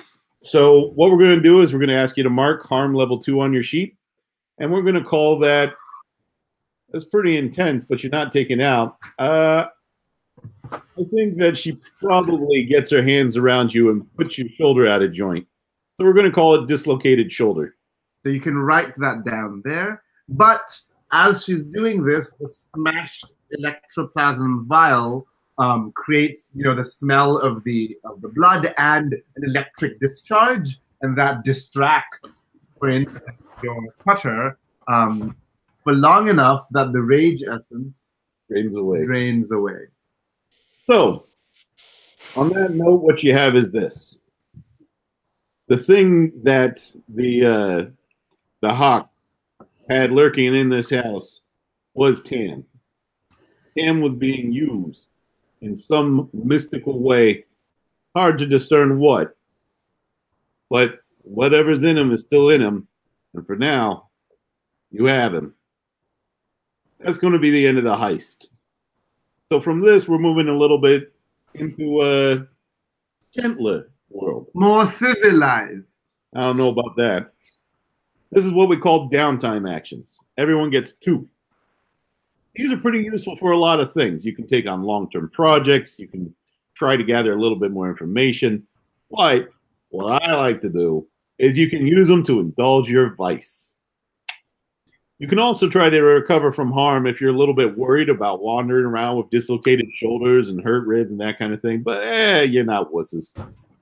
So indulging your vice is nice because it reduces the amount of stress you have. You enjoy life a little bit, you'll live longer. Possibly you get healed up a little bit, you'll live longer too. It's up to you. I think we ought to start with Blot on this. So, so my associate is pointing out that when you finish a heist, you ought to benefit, and I was trying to skip right past you getting any kind of benefit from it. Money is power. That is why I'm so powerful. Yeah, right. So we're going to start with that, actually. So the first thing we have is the payoff. Yeah, let's put this in front of me where I can read it. Okay. So I'm arbitrarily going to declare that Slick is in charge of the crew sheet. Hey, Slick, go into the Google Doc, click on the crew tab. Great. Got it? Yep. All right. So the first thing we're going to do is we're going to figure out how much rep you guys got from doing this job. You got 2 rep, first of all, for doing the job. So don't write it down yet. We're going to work it out. Then the next question is whether or not you scored on a group that's a higher tier than you. You guys are tier goose egg. So the answer is yes. So because they're higher than you, you get 1 rep per tier higher. In this case, we're going to say that the Hawk family is actually tier 2. So we're going to move that up to 4 rep. Got it? And let's see if there's anything else I got to mark down. Well, we ain't up to heat now. I'm still doing rep. The only other question is if you kept it quiet so no one knows about it. What do you think? So here's the trade-off you're making. If you take the 4 rep, that means everybody appreciates the things you do a little bit better. But there's a chance that the Hawks know was you came and ripped them off of their precious meat bag. So what do you want to do? You want to take the 4 rep, or do you want to let them not know that you're coming for them? I don't know. This one could go either way. Remember, you're trying to take revenge. Yeah. But it might be easier to take revenge by being quiet so that they're unawares, or it might be just that I'm angry enough about Tim to be loud about it. I'd be angry. Anger is an uncouth emotion. Shut up your arsehole. Nice. Well, what do you want to do? I don't know. What do the other 2 think? It's not just up to me, is it? Oh, it's up to the crew. Echo, you want everyone to know that you beat up a possessed person with unearthly strength and made it a legendary feat and nearly killed your friends too, but, that's aside. Eh. They should have known better. Yeah. That's the Cutter Credo right there. That's what that is. So you don't care if you're famous or not on this one. Yeah. You wanna sucker punch the Hawks? I'm sorry? Sucker punch them. They don't know you're coming. Yeah. I think we want to keep it quiet, is what it's sounding like. So the amount of rep you guys gain is goose egg. In a long run game, that would be sad because the rep is kind of what you're aiming for. You want to get bigger, you want to get more powerful. In this case, it ain't about rep, it's personal. The next question is coin. You can spend coin in order to get better gear, in order to get your friends to help you out, things like that. In this particular case, you were able to rip stuff out of the Hawks house. They got a lot of weird crap you don't really understand, but you know people to buy it. Like those vials of smoky spirit essence. Yeah, you can always count on someone over at the academy who's willing to go, I don't know what that is. I think I'll drink it. Here's some money. They're amazingly stupid for smart people. Anyway, so Slick, what I'm going to ask you to do is on that sheet, you're going to mark down 4 coin. That's how much you're making on this. You have 2 to begin with. There are more complex rules about how much coin you're allowed to store in your vault, but we're going to skip over that and say you're going to have a total of 6 coin now. Yeah. Now, the other thing about this is you could divvy out some of it to each of you. So each of you could gain 1 coin, and you could leave 1 in the stash there if you wanted to do it that way. That's personally what I do, but we don't need to worry about that so much right now. You can treat it as communal wealth. If it was a longer game, I might fight you for it. The other thing is that in a normal game, you often have to pay someone that's a higher tier to you in order to justify hanging out on their turf, right? It's great to be the Warriors, but you gotta pay the bigger people in order to even exist in the city. Basically, what that comes down to. So the next question that we got to ask is heat. Heat is both in terms of the other gangs getting kind of mad at you, but also about the blue coats knowing that you're making noise in the city, right? So we have to ask ourselves a couple of questions about how much noise this made, whether it was smooth and quiet with low exposure, contained, standard exposure, loud and chaotic, or wild and devastating. Now, in this particular case, I'd say you actually took pains to make it be kind of quiet. You even took no rep for it. So I'm willing to start at 0 heat. That's amazing, because normally that wouldn't be the case. You have to kind of quiet for such rough people. You are thieves, though. Shadows, rather. The next question is whether or not it's a high-profile, well-connected target, which it is. So you got to take 1 for that. Add +1 heat if the situation happened on hostile turf. I would say this was hostile. We will call that 2. Add +1 heat if you're at war with another faction. This is actually kind of fascinating because they don't know that you would rather be at war with them. Normally when you're at war, it does things. It limits your downtime actions, for instance, because you're too busy fighting and worrying about them trying to get you. They don't know you're out for payback, so technically, you ain't at war. Good on you. And then the last question is whether or not there was any killing. In this case, you didn't actually kill Tam, you just beat him to submission. Pretty impressive, actually. So you don't have to take the extra heat for a killing. That means, Slick, you're marking down 2 heat. This is actually remarkably low. Normally in Blades in the Dark, you'd see this a little bit higher. Got it? Sweet. With that, I think I'm going to hand you back to this goofball to do your downtime actions. Now the civilized portion. So, you each have, let's see, you each have 2 downtime actions. Before the downtime actions come the entanglement.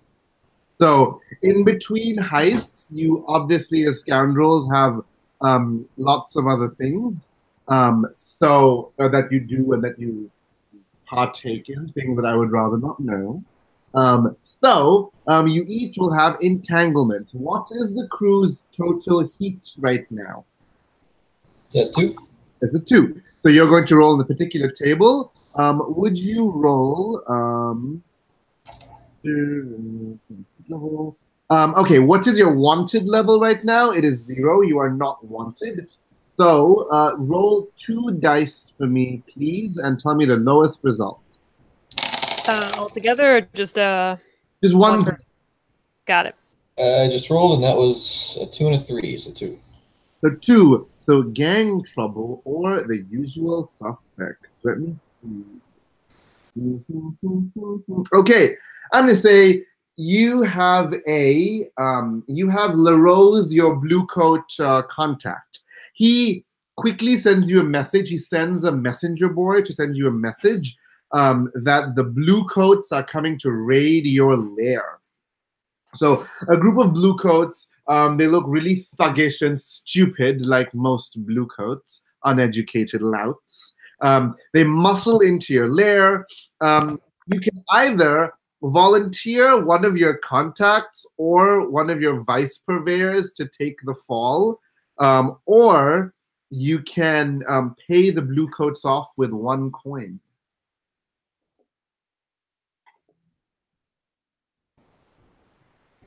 What would you like? I vote pay him off. Yeah. That sounds good. Yeah, you pay 1 coin, so change your coin to 5.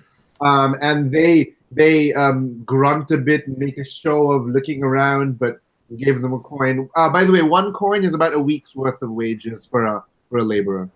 Mm. So you hand them a bag of money surreptitiously, or perhaps not so surreptitiously because they're stupid louts.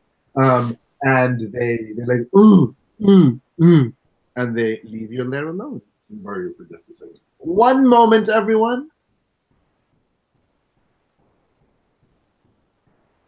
Damn blue coats. Whose friend is this again? No, our friend warned us they were coming to raid us. I He's our know. mo on the inside. Crew friend, LaRose the Blue Coat. Oh yes, we know that. I was asking who it was and who to blame. Well, if you paid them off, you don't need to blame someone. You just paid them off. I guess. Good. Okay, downtime activities. You can, each of you have 2 activities. You can acquire an asset.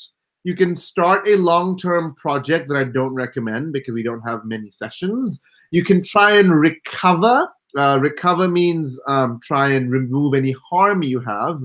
You can try and reduce your heat. You can try and train a skill. I don't recommend that. And you can try and indulge your vice, which will help reduce your stress. I do recommend that for most of you. I Oh might. my god, sniper.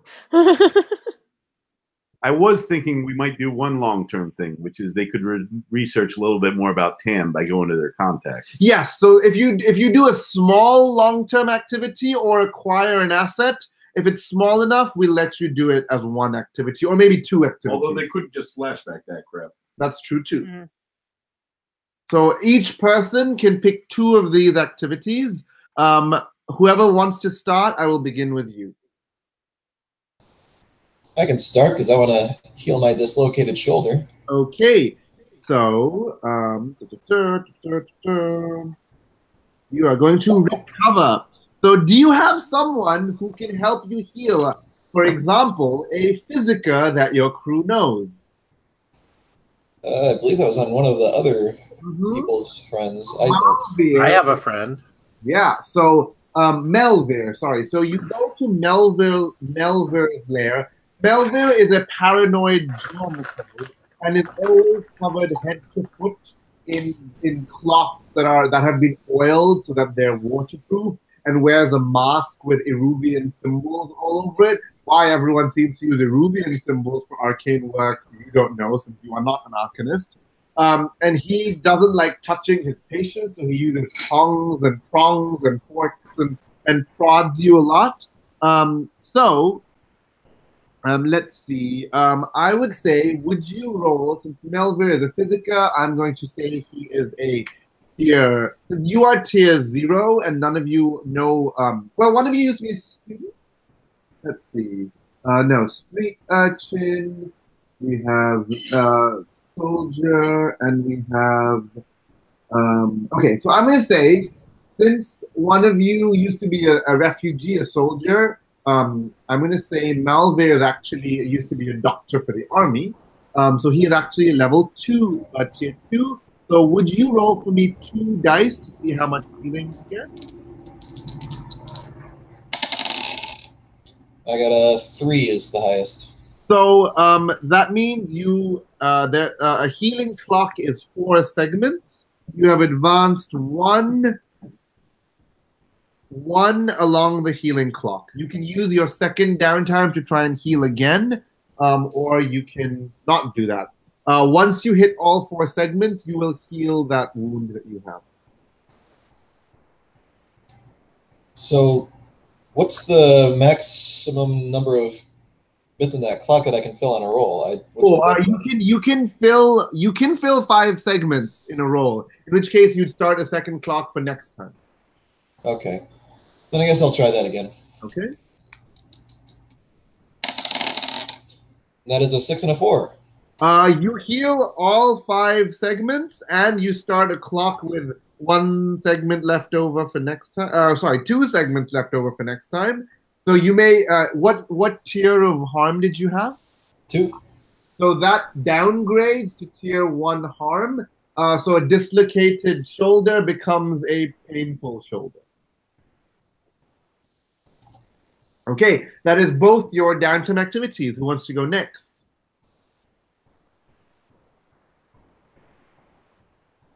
Echo, why don't you go next? I want to indulge in a vice. Okay, so your what was your vice again? Mine was weird. So your vice purveyor is Salia, a spirit of the reconciled. So I'm gonna say you go to one of the Thedia districts of town, and you huddle in an alleyway that you know Salia likes to haunt. And what do you do to attract Salia's attention? Do I still have that charm from earlier, or did that disappear in the pit? In the heist, you're going to indulge your vice. You can carry whatever you like. Okay, cool. So, the charm has this kind of like weird dangle bit that rattles, and I kind of like start real slow before like just it's this uncanny noise that echoes in the alley before just smashing it against the wall. And it doesn't like break, like I can fix it later, but it just sort of like draws attention before just releasing whatever it's got. And that smashing sound is the last thing you remember. And wake up floating in the canal. Remember, the water, by the way, is ink black, like the water itself, not just the way the water looks. So you're covered in ink black water, and you realize that your hair is shaved completely, that you have a strange Eruvian symbol tattooed onto your scalp, and that you have strange bruises all over you that you cannot explain. Sounds like a good time. Wonderful, but this act of letting yourself completely go has helped with your stress a little bit. So you are going to I think you just roll a dice. but how many? Do you remember how many? Oh no, you roll dice equal to your weakest quality: insight, prowess, or resolve. So what's your Okay, so I roll 1 then. okay, so roll 1 die. And I got a 1. you clear 1 stress. Fantastic. If there is an overdose, so if you were to clear more stress than you have, you get overdosed and funny things happen. What is your second downtime activity? It could be the same activity again. Yeah, sure. I'll do it again. Or you can acquire an asset, all the other things. What would happen if I acquire an asset? Get an interesting item to use in your next heist. And we can also, if you like, determine that as a flashback in the heist. You don't have to remember it right now. So I would, so wait, repeat the first part. For a bit. So, you know, in the next part of the heist, you're going to go take the fight to the Hawks, right? And you also know that the Hawks are weird, freaky people who worship the empty vessel. So that being said, you could acquire assets later in a flashback, or you could go to spend the coin now and buy something that's good against weird, freaky people. A Demon Bane charm, perhaps, which is stronger than a Spirit Bane charm. You can get information about the empty vessel, all kinds of things. The Railjacks, for instance, right? The Railjacks specialize in fighting ghosts. They may have some things to help you. Maybe they got a little bit of a crowbar that's got some of their essence in it, and you can whack a ghost upside the head with it. Some That sounds cool. plasmic bullets are a common item that is used against ghosts and things. Yeah, we'll do that. We'll get an asset. Okay, so let's spend 2 coin from the crew sheet, please. Okay. Would you like to name it now, or would you like to determine it later? I'll determine it later. So remember that you can use, but this has to be a special sort of asset. So don't just say, "Oh, we have a key." Okay. Okay, so that's your move, and then we're left with our hound blocked. What are your 2? I think you want to indulge in your vice. Definitely. I'd like to go get. I'd also like to acquire an asset ahead of time. Okay, so let's do the vice first. Sure. So you head to one of the enclaves of the Church of the Ecstasy of the Flesh, and tell me what physical strenuous action you do to remind yourself that the flesh is prime and to relieve the physical strain that you have on you. So they, at this particular branch of the church, they have a thing called the tunnel that you walk down, and there's people on either side with clubs. Oh. And they club you as you move through the tunnel. You go clubbing, perhaps. Clubbing, exactly. It is an activity many people enjoy in different forms. Yeah, and I can say this, and then my cool friends don't give me shit later. Exactly, because you've gone clubbing. Okay, what is your weakest quality? Insight, prowess, or resolve? I have nothing in resolve. So roll 2 dice and give me the lowest number. 4. You clear 4 stress. Lovely. The clubbing does you good. It loosens your muscles. Somewhat barbaric, but who am I to judge? I am someone to judge, so I'm judging. Um, Right, they're a little bit more chaotic than like cupping bruises, but they feel really good. and what is your second Dan Tamak? Would you like to clear more stress? Would you like to acquire your asset? I would like to acquire that asset and name it later through cool flashback.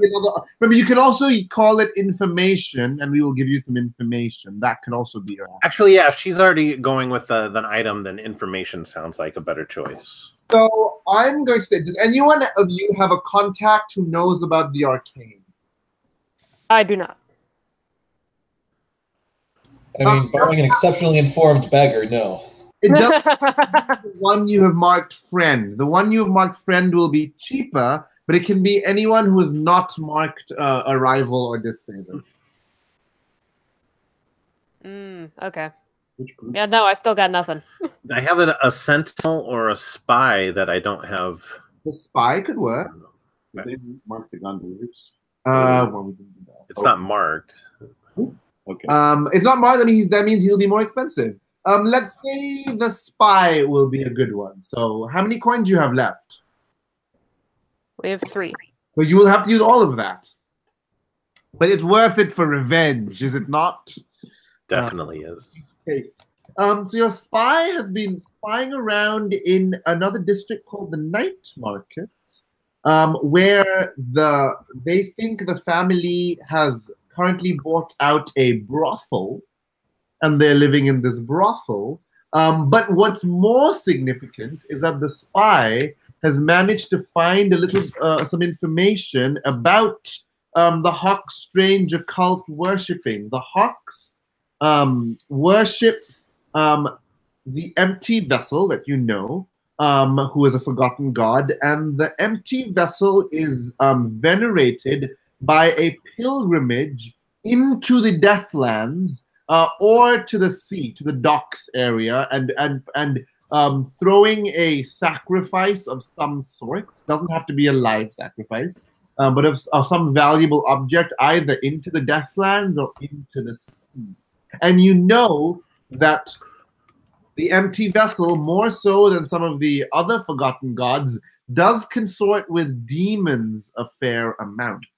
So you are likely to see more demons guarding the location. And remember, Tam was not a demon. Tam was somewhat possessed by demonic essence. A demon is an incredibly, incredibly dangerous creature. If you try and wrestle a demon, even with rage essence, things will not go well for you. So that is some information you have. Mostly what you do is you try to distract them and then you run. Or you try and make a study of it for scholarly purposes. Doesn't matter what happens to you as long as the scholarship remains for me. Oh, do it. So that is some information you have. Okay, I think that is everyone's Bantam activities. We were so going out of game. We were planning on running till around 2-ish. Does that work for everyone? I think Blaine has a game. I've got a game that's supposed to start at 2. Right now it's saying it only Honestly, 2 players. we can stop a little bit earlier than that. Yeah. All right, I'll drop out the character. I'll be over here. So right now we're about 1:45. This is about when we would normally take a little bit of a break. We have one more heist planned. Another as short as last. Yeah, another heist probably won't take us more than an hour anyway, so we should be able to finish a little bit earlier, especially if we just don't take a break right now. Like if we go right into it, I'm good with that. We should be able to be done, I think, by 1:30. And then if you got to leave early while we can do a little debrief at the end, then that'll be acceptable. Is that fine for everyone? You go till about 1:30. I do actually need to take a quick bio break. Okay, right. Let's take a 5-minute bio break. Yeah, we were planning on 10-minute longer break. So take a 5-minute bio break, everyone. Cool. I just need a few minutes. Kill the camera. A dog has demanded my attention now.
Like a demon, like it pulse together or something.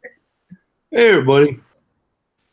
Welcome back to the Land of the Living, such as it is. So you know, in a broad sense, kind of what's going on. You know the Hawk family is got plans for some kind of sacrifice down at the docks. You know they're holed up at the brothel. Before we go into an engagement role, I want to ask you if there's any kind of information gathering you have in mind, or if you already have a tech that you want to do to take them down.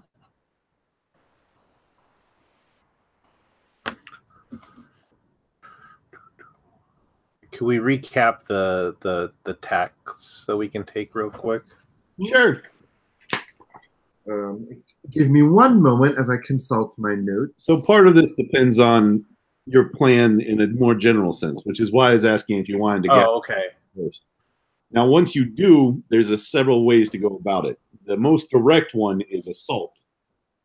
You can really pick anyone that you want, but remember when we put that engagement role together, there was a question about what they're good about defending against. Yeah. An assault thing is going to be something they're a little stronger against. Doesn't mean you can't do it. Your choices with that are assault, deception, stealth, occult, social, and transport. To talk them through real quick, assault, do violence to a target. Deception, lure, trick, or manipulate. Stealth, trespass unseen.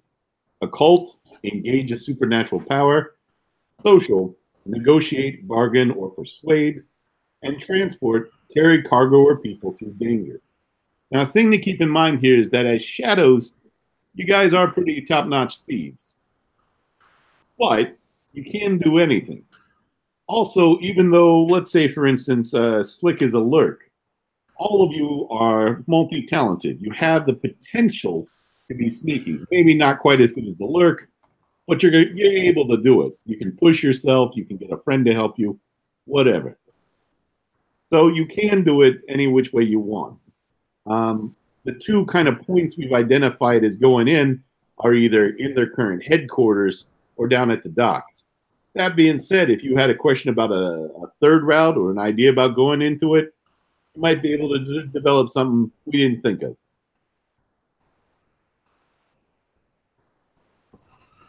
My thought is, since this is our second and final engagement, we should go directly for the head and them at the headquarters. All right? The fish rots from the head, so why not cut off the head?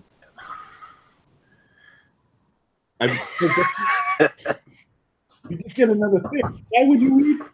Why would you do that? Because you can feed it to your minions. No. And you are the worst. Minions accept fish heads instead of coin. I mean, first of all, the proper use of a hagfish, as everyone knows, is to dispose of bodies. The bodies rot, you feed them to the hagfish, problem solved. I don't know why you would go into the thing about eating a fish head, especially one that eats people, because that is sick. It's a delicacy. I mean, most people just use pigs for the bodies. And not in Dust Bowl, we don't have pigs. Goats maybe. We got goats, we got hagfish, we got mushrooms. Eels. Well, we do have eels. And you could try to feed them to the leviathans, but They might eat you. they would probably eat you. I do agree with the delicacy thing.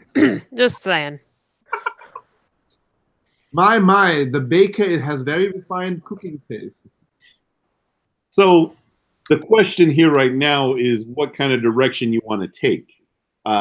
If you have ideas about how to go about this, you can. If you want to gather info, you can. We could also just go right in for it and make use of them flashbacks. I guess I'd want to gather information about the family's typical schedule in the headquarters, like who's where at what time. So who do you think you might talk to about that? You have your contact. Your contacts would be ideal. Me? It could be your personal contacts. You could try to phone a friend, reach out to your friend's contacts. Or you could also use your crew's contacts, which may actually be the best. As I recall, don't you guys have some kind of connection with LaRose? You Yes. do. You might be logical because as a blue coat, and the blue coats are everywhere, he might be able to tell you. Now, the other thing is that they're in a brothel. You know that for now. You paid good money for some information. So people that know night market, that know the brothel, they could tell you more. And I guess the last thing is you also know that they worship the empty vessel. That is dear information. So people aware of arcane movements, the different phases of the various moons, things like that. I think I'd probably go for our blue coat contact, see what he knows. All right. So we're going to do an information gathering roll. You're going to meet up with LaRose. We'll say that this is a quiet meeting. I think the tavern owner doesn't like you. So you're actually waiting outside the tavern, not going inside when LaRose shows up. And LaRose is basically planning on going for the drink, but it's not like he didn't know you were going to be there. So LaRose and you kind of nod at each other and move to the side. He turns down the little notch. Most people, when you got a lantern, right, you have a little thing with a little bit of fuel. You can shut it down quick. It's terrible. LaRose has been squirreling away a little extra money, so he's got one of these fancy electric lights. There's a blue flame. It puts out a little bit of a whispering noise like this while it's there. And when he turns it down a little bit, it's almost like the world goes into more focus where it was a little bit away. And you can also smell a rose, who frankly already smells like he's been drinking. He's got a lot of the stubble along him. His teeth aren't exactly straight. But if they were, he wouldn't hang out with scum like you. So what we want to do is have you ask a question of LaRose, and then we're going to make either an action roll or a fortune roll, depending on what you're looking at. So normally this is sway, consort, but it could also be study. We can work that out. The fortune roll is kind of a random chance of something happening. It works more or less the same. So what do you want to know from LaRose? You want to know something about the movements? Do you have anything more specific? Probably when are each of them most vulnerable? If that's still too general, probably like who is the most vulnerable and like when. All right. So how are you trying to get this information from him? He's your friend, but how do you ask him? Mm-hmm. Why don't you try and voice it a little bit? Do it in character.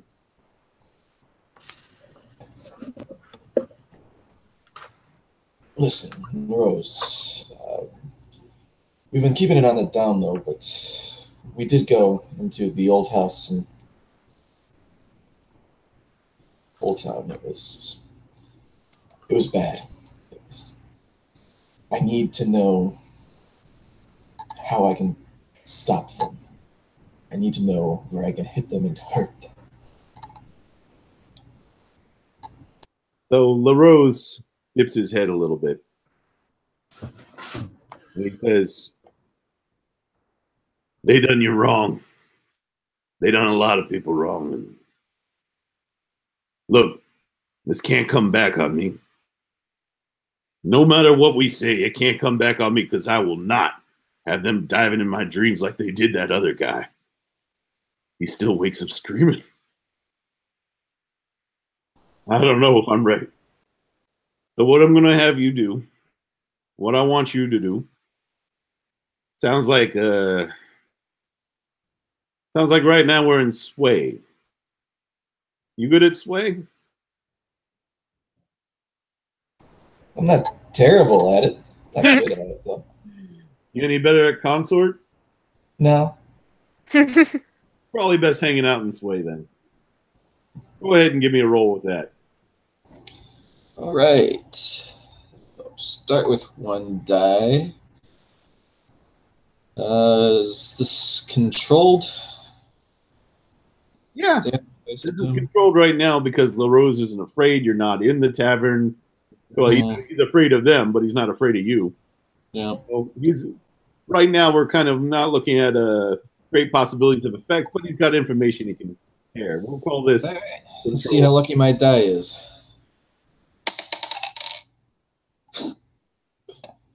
That is a Jinxed one. yourself. All right. Yep. So let's deal with that. What that means. Okay. You because you were in a controlled circumstance, that doesn't necessarily mean a failure. It could mean that you try a different tack. You escalate the situation. For instance, we were controlled. We would move to risky, and then you could try to bribe him with liquor, which he clearly would like. The problem is you ain't got no more coins. So you have to do something from your personal stock or give him something of value. Because right now you are just kind of depending on him being your friend. Now, another thing you could do is you could switch to command and try and scare the crap out of him. Now, the downside here is if you screw up again, you either have to take the consequences or we push it to desperate and you got to roll on that. Because right now you're in risky. I've got an idea. Let me pitch it to you, and you can shoot me down. Or I'm probably going to go for it. Let's hear what you got. I want to pick his pocket and bribe him with his own money. Nice. I appreciate it. While I do not admire the tactic, I do admire the we're strategy. We're gonna go like that. We don't need any of that. So that sounds like you're probably going for finesse. That sound right? Yes, sir. All right. Now I'll tell you, that's kind of kicking it up normally from what I'd call risky, but we're gonna roll with that. So LaRose is quaking a little bit, and you're like, you come in to hold his shoulders and show him what a good friend you are. You grip him by his upper arm, and you look him in the eye so he can steel himself and know that this is the moment when there will be vengeance for all the people who've been harmed, that this is the right thing to do, that he ought to, for once, stand up and be the blue coat he signed up to be. And while you're doing that, you rip the poor bastard off. So, go ahead and give me a roll. You can, again, push yourself before you roll them dice if you want. Yeah, I'll chance it again. And that is a 5. Nice. So that's going to succeed. Probably even give you a little bit of extra information, but you got some downside. I think what makes sense here is we're going to start another clock. And I don't know, that was pretty risky. What do you think, a 4-part clock? We're going to call this clock Pissed Off the Wrong People. Do one segment. Yeah, we're going to be on one segment right now. So you got 3 segments left. That fills up. But LaRose kind of shakes himself and goes, all right, if anyone can take him down, it's you guys. You never done me wrong. Plus, this jingle is going to help me forget some of the things I already saw. You're a good man, LaRose. You pat him on the back. He's like, just doing what I gotta. So, Grandpa doesn't leave the brothel. You can make of that what you will. Mother, when she leaves, is under guard. You got the twins, right? You got Rickard and Jillian. They cause trouble, but they reinforce each other. The weak spot is cousin Thurgood. Guy ain't right in the head, right? He rolls out times they're not expecting. He goes out without protection. Cousin Thurgood leaves things open, both in terms of he's a crazy person, and he sometimes leaves a stupid window unlocked. You want to follow something, you want him. Now, the problem is he's random. You don't know when it's going to happen. It's both the reason he's the weak spot, and it's also why I can't tell you quite when to find him. That enough? That'll get us through. You shut him down, Slick. You shut him down good. We will. You go make use of that jingle. So he turns his lamp back up. The whispering starts up again, and the light reflects off of your skin as you actually go darker to slide back into the shadows. And you almost look a little demonic yourself with the kind of blue glow that comes off of you. I think that's about all the information you guys need in order to begin your encounter roll. So the next question we're going to have is how you want to go at it. Assault, deception, all those things. So we have assault, deception, stealth, occult, social, and transport. What are you trying to do? Remember, your aim is to get revenge on the family, and you do have Tam in your custody. A very chained up, tied up, and unconscious Tam. Although the mouth still whispers and the tongue still lolls about, even while he's unconscious, it speaks kind of the language of hell. At least that's what you presume it is. You can try and sneak Tam in the unlocked window after Thurgoat's place. Just set him loose upon them.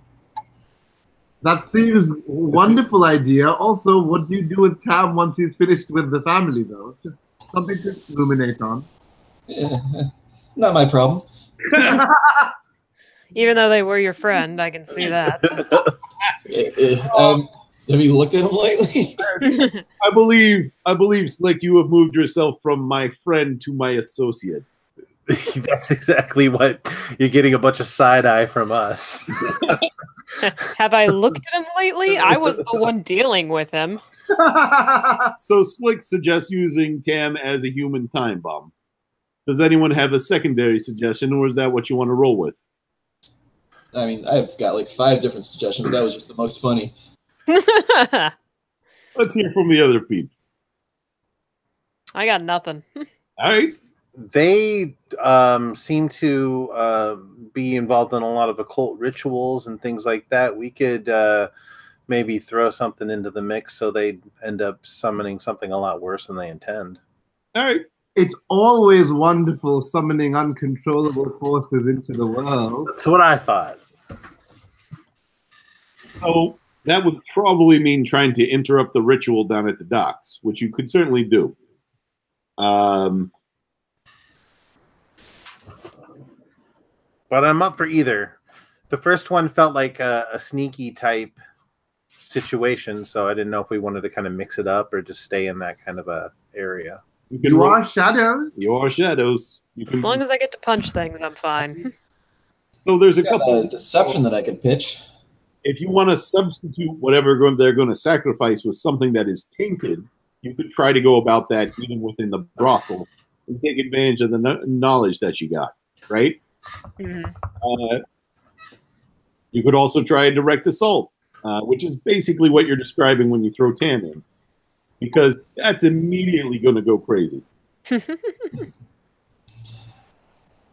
We could have one of us pose as Cousin Thurgood, since he's known to be random and show up at odd times. It wouldn't be too unexpected for him to just show up. All right. You could try that. So let's not focus on the method so much as the goal. Are you trying to trick them? That would be deception. Are you trying to destroy them? That would be assault. That kind of thing. Are you trying to disrupt the ritual? That would be occult. Yep. I mean, the end goal is to destroy them for revenge. Sure. Let's try this a little way. I feel like we've got the ideas from you, right? Mm-hmm. So let's just call it through, and I will suggest a few. Assault is do violence to the target. That sounds like something you'd be interested in doing. Mm-hmm. Deception, lure, trick, or manipulate. A little bit less what you're trying to do, actually. Stealth, trespass, unseen. You don't got to steal anything from them. That doesn't matter. Occult, engage in supernatural power. That is a real potential here, either by damaging what they're trying to do or disrupting it. Social, negotiate, bargain, or persuade. No. And then carry cargo or people through danger. Not really what you're doing.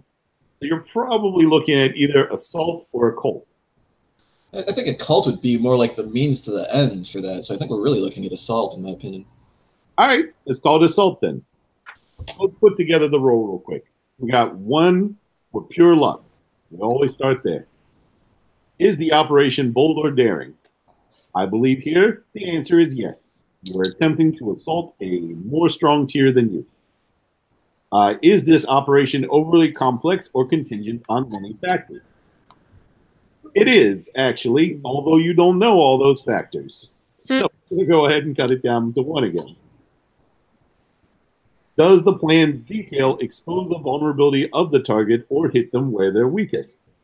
Oddly enough, the answer is yes, although again, you don't exactly know why. Which is interesting, don't you think? Is the target strongest against this approach, or do they have particular defenses or special preparation? They kind of do.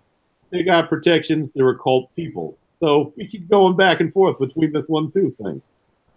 Can any of your friends or contacts provide aid or insight? Well, you got a little bit from LaRose already. I'm not even going to make you look again, and I'll go ahead and put you back at 2. Are enemies or rivals interfering in this operation? They would, but you were so sneaky last time, they don't even know what you're up to. Are there other elements that we should consider? Well, they're a higher tier than you, but you're kind of prepared for that. You're prepared for that going in. I think that's about it. That's 2. So we're going to roll with 2. Who wants to make the roll? Let's have a hound make the roll this time. Okay. Blot, go ahead and roll them Great. down. So just 2? Yes, Yep. 2. All right.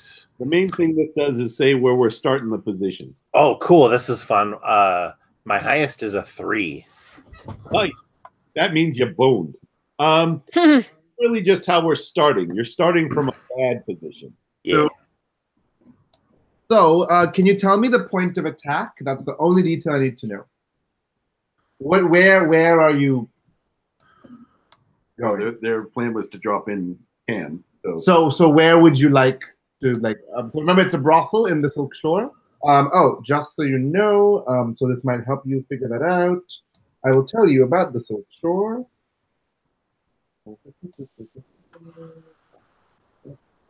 Silk Shore. Crisscrossed by dozens of narrow canals, Silk Shore is a district best navigated by gondola, as most visitors to this red lamp district do. The brothels, vice dens, food stalls, and exotic shops all perch on the waterside, ready to satisfy the appetite of their clientele, no questions asked. Silk Shore is a place of public indulgence and private indelicacy, catering to every pleasure imaginable, as well as some that strain the bounds of fantasy. It is a lovely place to spend a weekend. I'm sure I've been there before, although I don't remember it. Where did you get that tattoo, you wonder? Yeah, I have no idea. So, what would you like to? Where would you like to assault? Like, you know, there's a brothel. Would you like you can decide. Like, would you like to try and enter from the roof? Would you like to go into an alley? Would you like to pose and enter in through the front door? Anything you like. Like a special delivery or something with Tam inside. Okay. It would be like God. a tab inside. Make I it don't sound like know. we're piss poor postal service. Wonderful. So in that case, I'm gonna start you off in your hideout, putting Tam into a box. What your engagement role is going to do. This is a desperate. Yep. This is a desperate role. One of you is trying to put Tam into the box without waking him, because waking him will cause problems. In fact, I'm going to say this isn't in your hideout. This is in the Silk Shore in like an abandoned alleyway. And you've been like gently bringing this like this Tam in a stupor. And now you're going to put him into a box. Can first tell me, where did you get the box and what does it look like? Someone else can get the box. I'm putting it in the box. So I think it's probably just like a shipping crate from down at the docks. Mm-hmm. And you just got it from some dock workers, wonderful.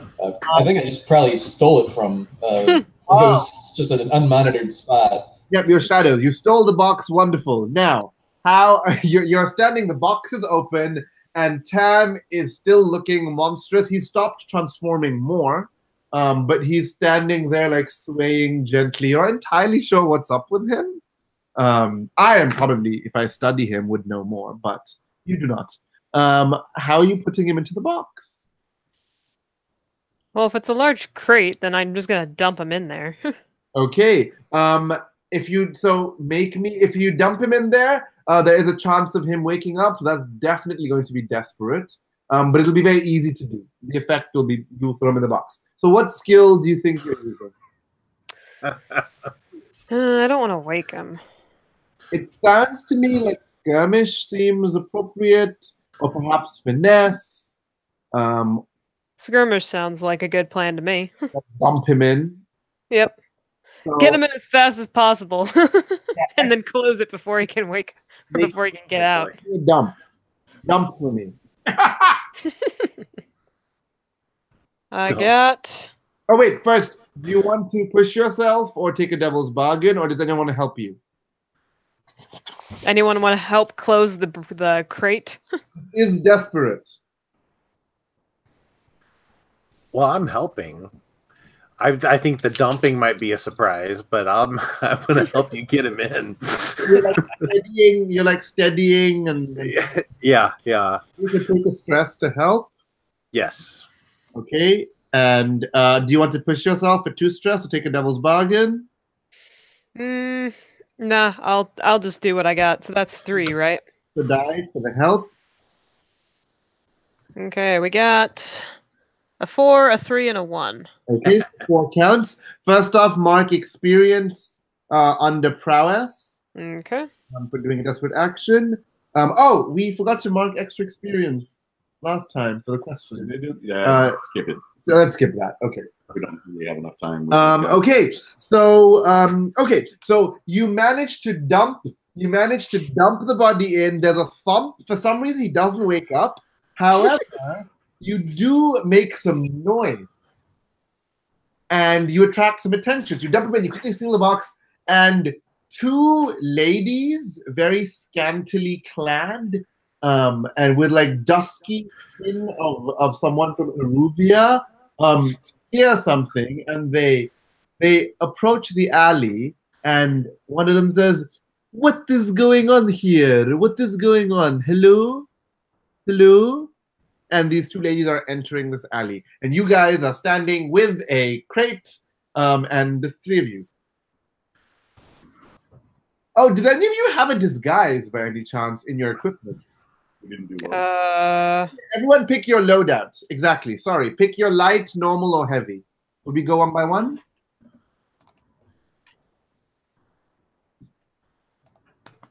Echo, light, normal, or heavy? Light. Sorry, my brain was like, what? Slick, light, normal, or heavy? Heavy. So you look like you are armed for battle. Yep.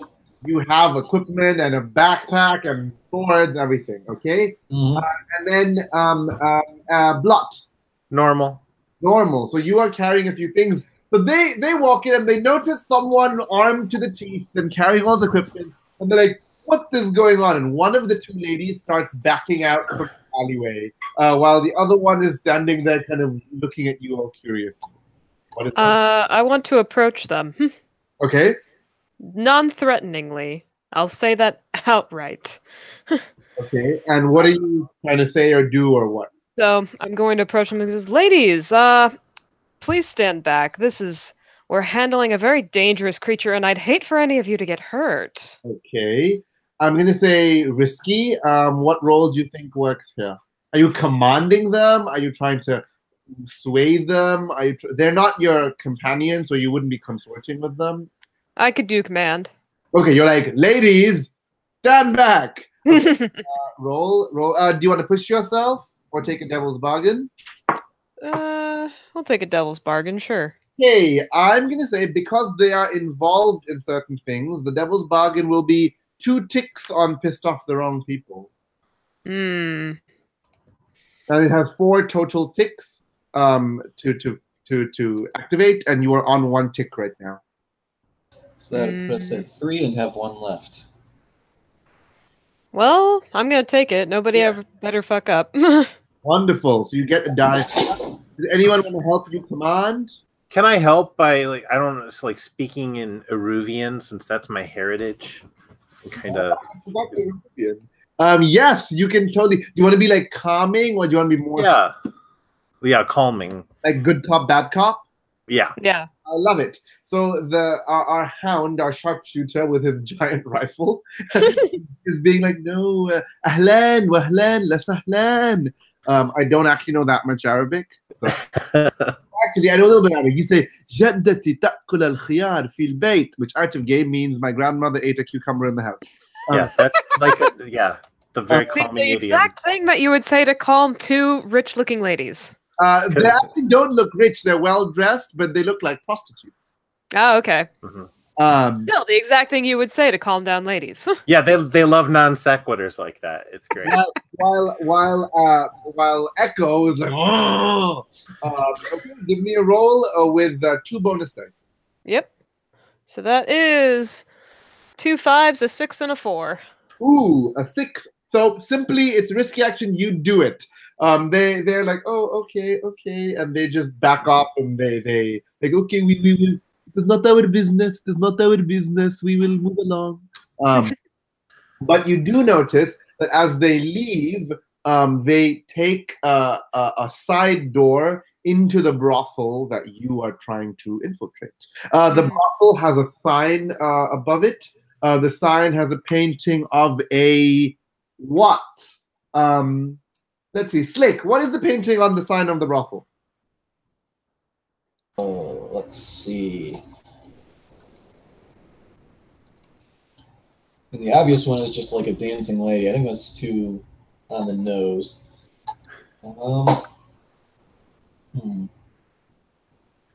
I have a really dumb suggestion. Your head.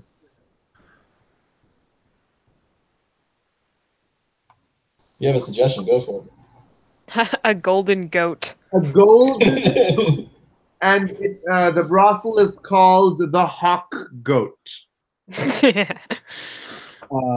Okay, so now you have this crate. I'm gonna cut forward. You're in front. You want to go to the side? You're doing a delivery, so you're not going to the side door. You're in the front door, and there is what looks like this surly-looking bouncer at the front. One thing you do notice about this bouncer is that one of his eyelids has been sewn shut. And he's like, So he's a blue coat, right? He is not. He is a bouncer. That was a joke about how you earlier called the blue coats just like showing up for the bribe, just like. Anyone who is uneducated acts the same way. You have met my associate, haven't you? Okay, so how would you deal with this bouncer? I hand him. Can I hand him like a fancy envelope with some flowing script that is like a description of this gift?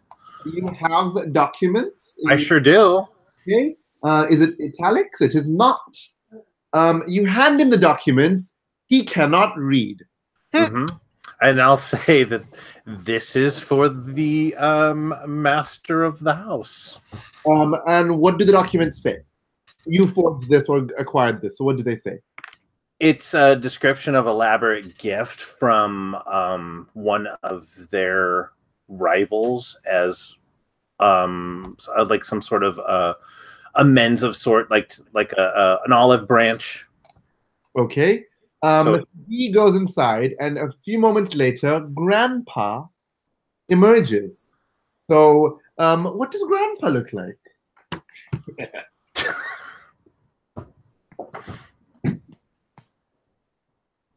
So, this man comes out.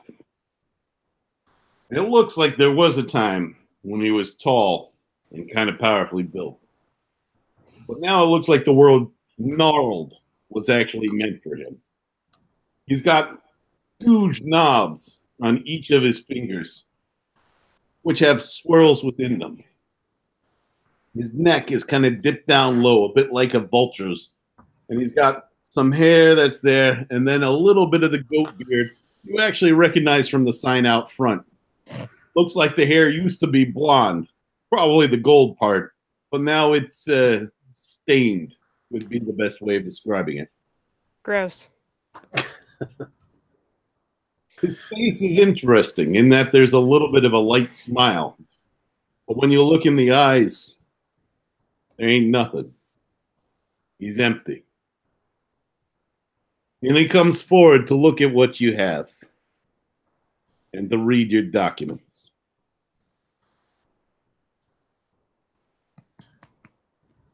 What is this?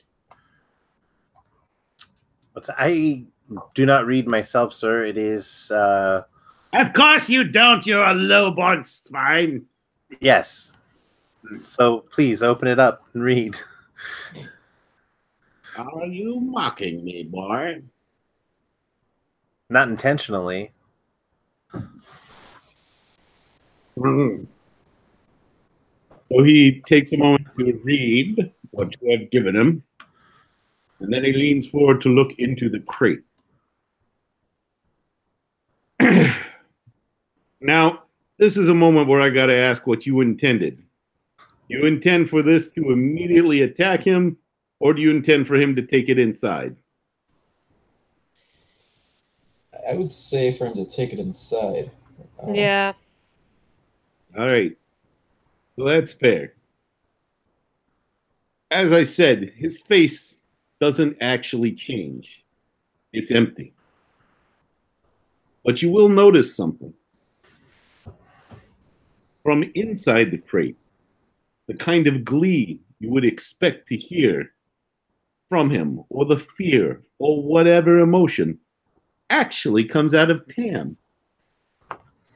Tam laughs with joy at having been seen. I kick the crate. Grandpa turns to you and goes, "Careful, you fool!" And you hear Tam actually growl in anger that echoes what you hear from Grandpa's voice. He turns to the one-eyed bouncer and says, Get this to the common room. I must meet with the family immediately. he then looks at you with disgust and slams the door closed. What are you going to do about it? Douche. That's fair. That's not the time for it. Also, you would have thought he'd recognize some of you since he personally slighted you. But honestly, he's already forgotten you. It's like, Well, well, we he's got just kind of like at a distance. I don't know that he would. That's fair. well, phase one's complete. We have the crate in there. That's true. Maybe a flashback, rigging up a device that we can control that would, I don't like make the like a small explosive to make the crate burst open. And to really piss off Tam. Yeah. Okay, so I can see that happening. Do you want to do the flashback plot? I do have an asset. That is true. Would this be the time to use that? Yeah, I feel I'm like pretty this is sure. more. I would say this is more flashback material, but it's up to you. We can do it either way. Does anybody want to go wear this dress, or do we want to just go with the freebie? Yeah. If you already called that freebie, we're getting this asset through the flashback. So Let's do that. So you're meeting with I forget? Did you get your asset from someone in particular? No, I just grabbed it. Yeah. So you may be low. You may be a baker who's hit hard times, but you still know people. And there's a noble on your sheet that you're familiar with, yeah? Mm-hmm. I don't remember the name. Can you throw that at me real quick? The noble is not my friend, but I'm selecting the wrong tags. I know those feelings. Rosalind Kellis? Sounds good. So you meet up with Rosalind. And Rosalind, she's a couple things. She's a noble, but she's also a bit of an alchemist. She tinkers. She's the one who gave you that rage potion you used earlier. And the pair of you are there, and Rosalind, you don't like the Hawks either. She's had it in for them for a while, and helping her out, he helps you out. All along the crate are thin electric wires, and then in each of the corners is more of that rage potion. Tiny vial, almost invisible. So what happens when you press that shiny little button? There's a little explosion that bursts the crate and fills the air with the rage. It leaves nothing untouched. That means anyone that's in the room when you press the button, a family, Tam, anyone, they're going to fight. They're going to kill. They ain't going to stop for a good long while.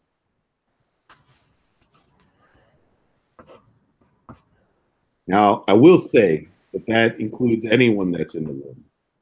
And it probably is going to hit the rest of the brothel eventually, too. This ain't exactly a controlled substance. It's going to float through the air for a while. And this may spill into the streets. Is that the risk you're willing to take? Yeah, I'd say so. Yeah, it seems like the crew's motto is "It's not my problem." So let's just keep I didn't going want to be with the one to that. say it this time. Seems fine to me. I don't see any problems. So you decide to wait a couple of moments before activating your trap, I imagine. And maybe get a little distance. Probably not a bad idea. Probably hide somewhere so that we can watch the entrances and exits and follow any of the family if they try and escape. Yeah, I'll take a rooftop vantage point so I can get a shot off at somebody if I need to.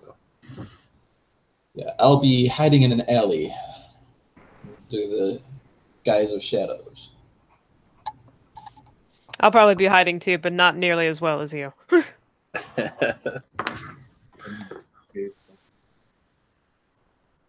So, from a distance, you're looking down your scope lot, and you're able to see right into the room. You can see Grandpa moving around. You can see the skinny hag that is Mother, the sneering twins. Cousin Thurgood, he might be there. Hard to say. Like we said, random. You guys pull the trigger? Yep. All right. I give the signal. Block gives Echo the high sign.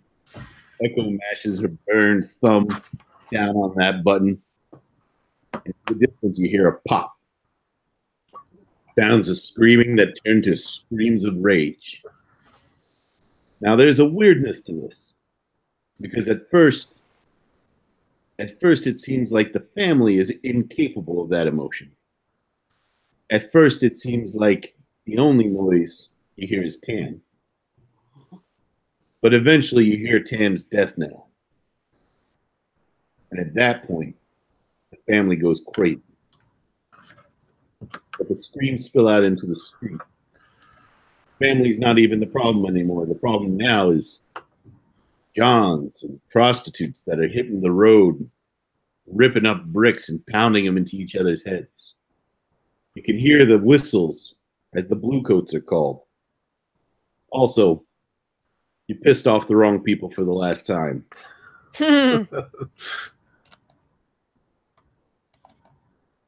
So, while right at the moment, you're not in immediate danger. There are people spilling into the streets, climbing up walls, and reaching for throats. It's going to be you in a short time. The bluecoats are dealing with the immediate problem. They want to have a word. And skipping down the streets, laughing insanely towards the docks, you can see what remains of the family, Cousin Thurgood. What do you want to do? I want to push myself to shoot him in the head. Yes, please snipe him. That would be lovely. Your special ability. That is your special ability. And he is at quite a distance, so this is a time to do that. It's hunt. It's clearly a hunt This is roll. clearly a hunt roll. So let's go ahead and build your dice pool real quick. Okay. You got your hunt dice. How many Yes. dice on that? That's 2. All right. Then there's the sharpshooters, so that's push myself, so that's add 2 stress. Yes. Yeah. But Okay. dice. Not extra dice. That's giving you the distance. Okay, so then I could take 2 more stress to get another die. Or No, that is pushing yourself That already. is it? Okay. Normally, you can only push yourself or take a devil's bargain. Frankly, my associate and I have decided to let you take the bargain on top of pushing. Oh yeah, that sounds lovely. And John Harper can suck it. Okay, I'll send him a message. The devil's bargain is that Cousin Thurgood has something up his sleeve that may activate even as he dies. I do this one. I'm willing to take that. 136. We want to wrap up. Yep, I'm good with it. Okay, and anyone helping you? Yes, I want to chase him down to try and get him. Nice, and you look very intimidating, muscle-bound woman. So the cutter howls and leaps after Thurgood while you're trying to shoot him. Yep. Marcus Stress. Take no prisoners. Marcus Stress Echo. And that sounds like, what do you got, 4 dice there? Yeah, it looks like 4. That's crazy. Risky. We'll call this risky. Okay, I'm rolling the 4. Good luck. I got 2 6s, a 5 and a 1. Nice. Critical. So, on 2 6s, what you get is the rarest of things to run into this game. You got a critical, which means that you don't just wing him. It means that you don't just hit him and not sure. It means you don't kill him and draw the blue coats. It means that you earn your money this day, Sniper.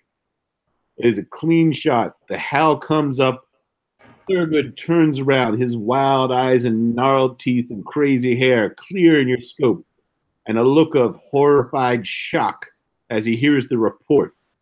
And a small dot first appears on his head, and then almost in slow motion, the alley is painted in something almost as pearlescent, slick, and frankly a little disturbing as your associate's skin. As he falls to the ground, a small device in his hand goes with him and begins to glow with an unearthly light. Because he had a vial in his hand, a rather vile vial, if I may make that joke, with the educated humor that I have. And this glowing vial smashes onto the ground. And for a moment, nothing happens. For a moment, picture deathly silence. The colors of the scene are pale white with the moon full above you and its dimmer sisters, the reflections of the moon, opalescent against it. The colors are also red as the blood from this gruesome killing splatters the walls. And the colors are black because you are outside and there is shadow everywhere. And for a moment, your cutter, Echo, is standing there covered in blood as the man literally explodes from your snipe. And then something seems to happen. The blood that's on you starts to recede. The blood that's on the wall starts to recede.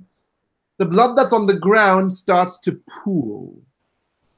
And out of this pool of blood that's forming and the receding blood that's running into it as rivulets, a shape seems to emerge, seemingly made out of liquid blood, a bloated two-lobed form of a spider with legs made of blood arching out of it, and where you'd expect the head of the spider to be, instead snakes out what looks like an arm, also made of blood with 6 fingers, claw-tipped, made of congealed blood that starts to click, click, click, click, click, click, click, click, click, click, click. And all of you who are looking at this know that this is a demon, and all of you must make a resolve resistance check. Okay. Cool. This is the time. That's a 4 for Slick. So Slick takes 2 stress. I got a 5. 5 takes 1 stress. 2 is my highest. Takes 4 stress. Cool, that takes me over the top. So the hound, from his vantage point, sees this and is shocked beyond anything he's seen before, and literally tumbles off the roof and into the fray. Oh well, you're actually far away. He's far away. So into a rubbish dump, right in front of two insane guests from the brothel who are tearing each other I'm apart. just gonna have the blue coat stand in. And the blue coat's running towards you. You, Cutter, are Echo. You are in front of this demon. And it is not looking happy because its hand, the clicky hand, is turning to you almost as if that's its sense organ. And where is our slide right now? Where is Slick? Slick is still hidden. He's stressed out by seeing all this, but he is in the shadows wearing his fine shadow cloak to stay out of the demon's notice. Nice. I hear that if you study it, that people will pay for you. Hopefully, it will pay for your funeral. Like, you can study it and give me the information. So you're hidden, so mark off an item that you're using the cloak. What are you doing, Cutter and Helm? I want to. Cutter and Lurk. Mhm. I want to.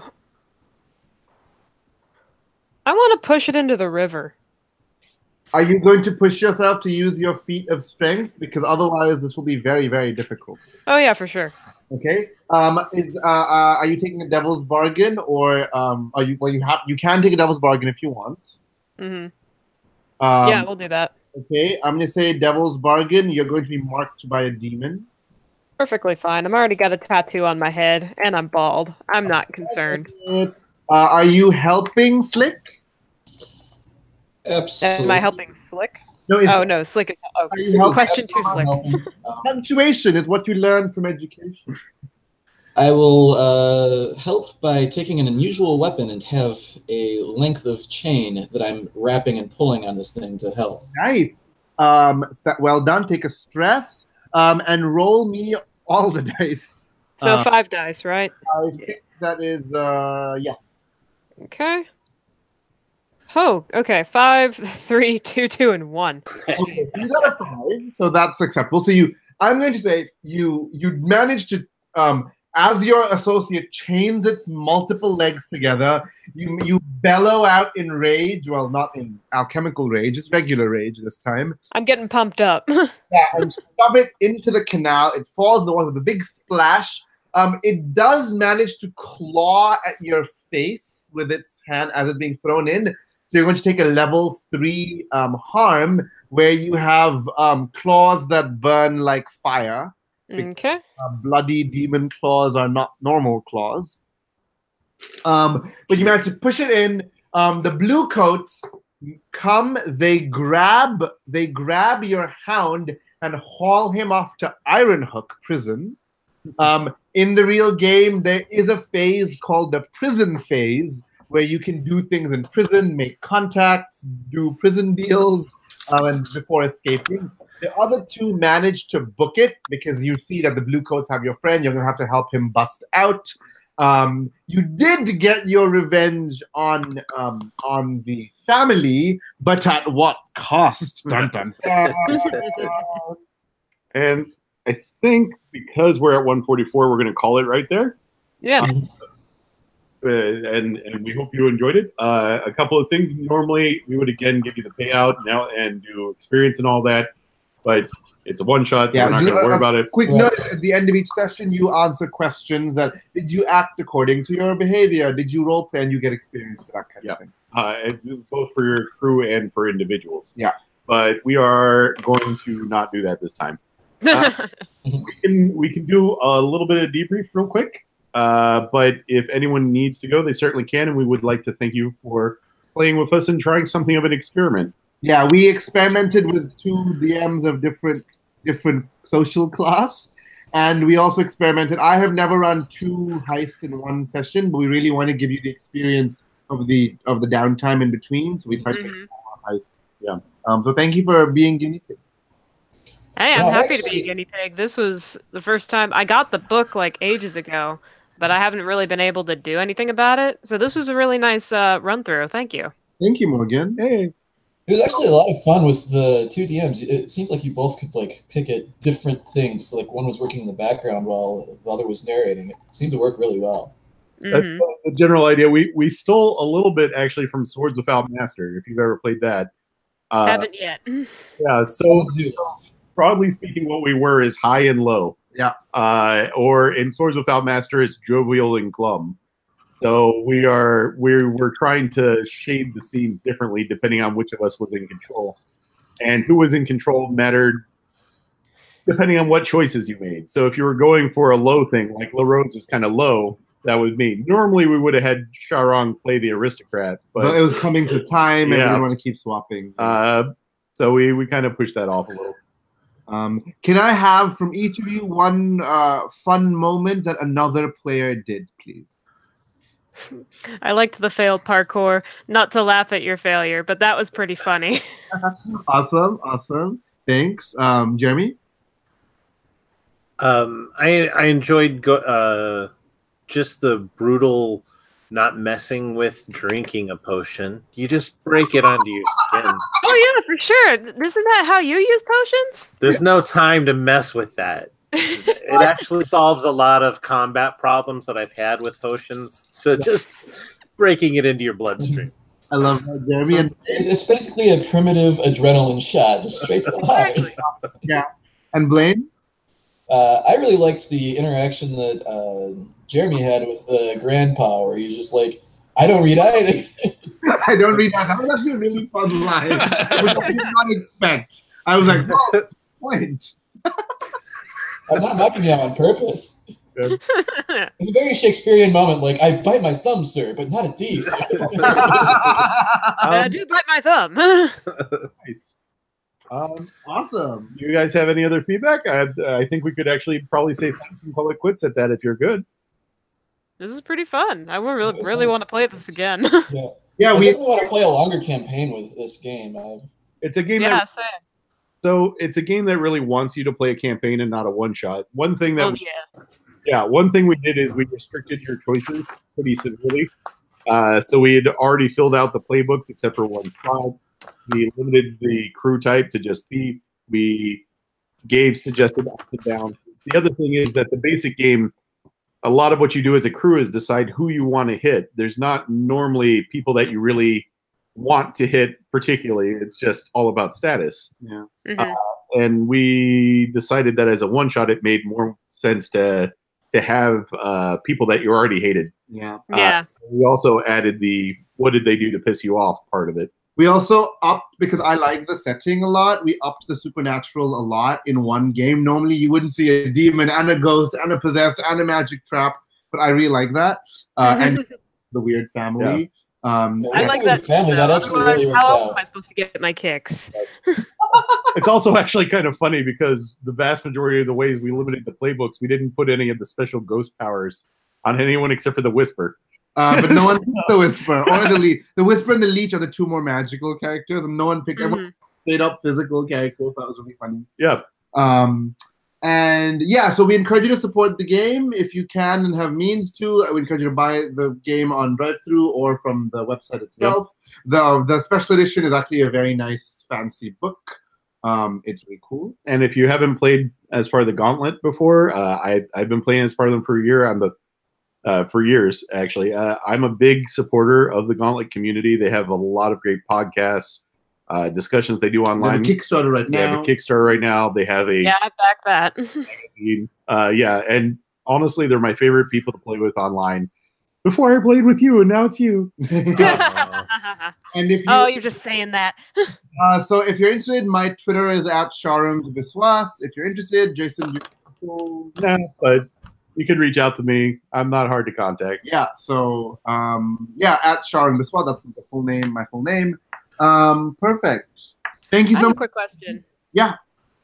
So this was a live thing, right? Yes. Do you have a link? Is it going to get saved later, or is it just going to disappear? You know, I think Entering it into the realm of stuff we don't know much yeah, about. we haven't stopped the broadcast. I think it gets saved into our YouTube channel. Yeah, maybe. Ideally, I think the Gauntlet intends to reshare them later. I haven't done things like this before, which is why it took us a half hour to get started. No worries. Can I get a link to your channel then? Sure. We can post that in the game comment. Yeah, If that's all right. I like having a record of things, if that makes sense. we'll put it on the Discord later. Cool. And with that, thank you for the gift of your attention. Thank you for your enthusiasm. Thank you for our bantering, our interclass warfare. And have a good rest of the con. Oh, and I'm speaking on a panel on Sunday at 5 o'clock about horror in games if you're interested. I'm going to that. Woot! All right. See you later. See you Later. Good playing with you. Bye.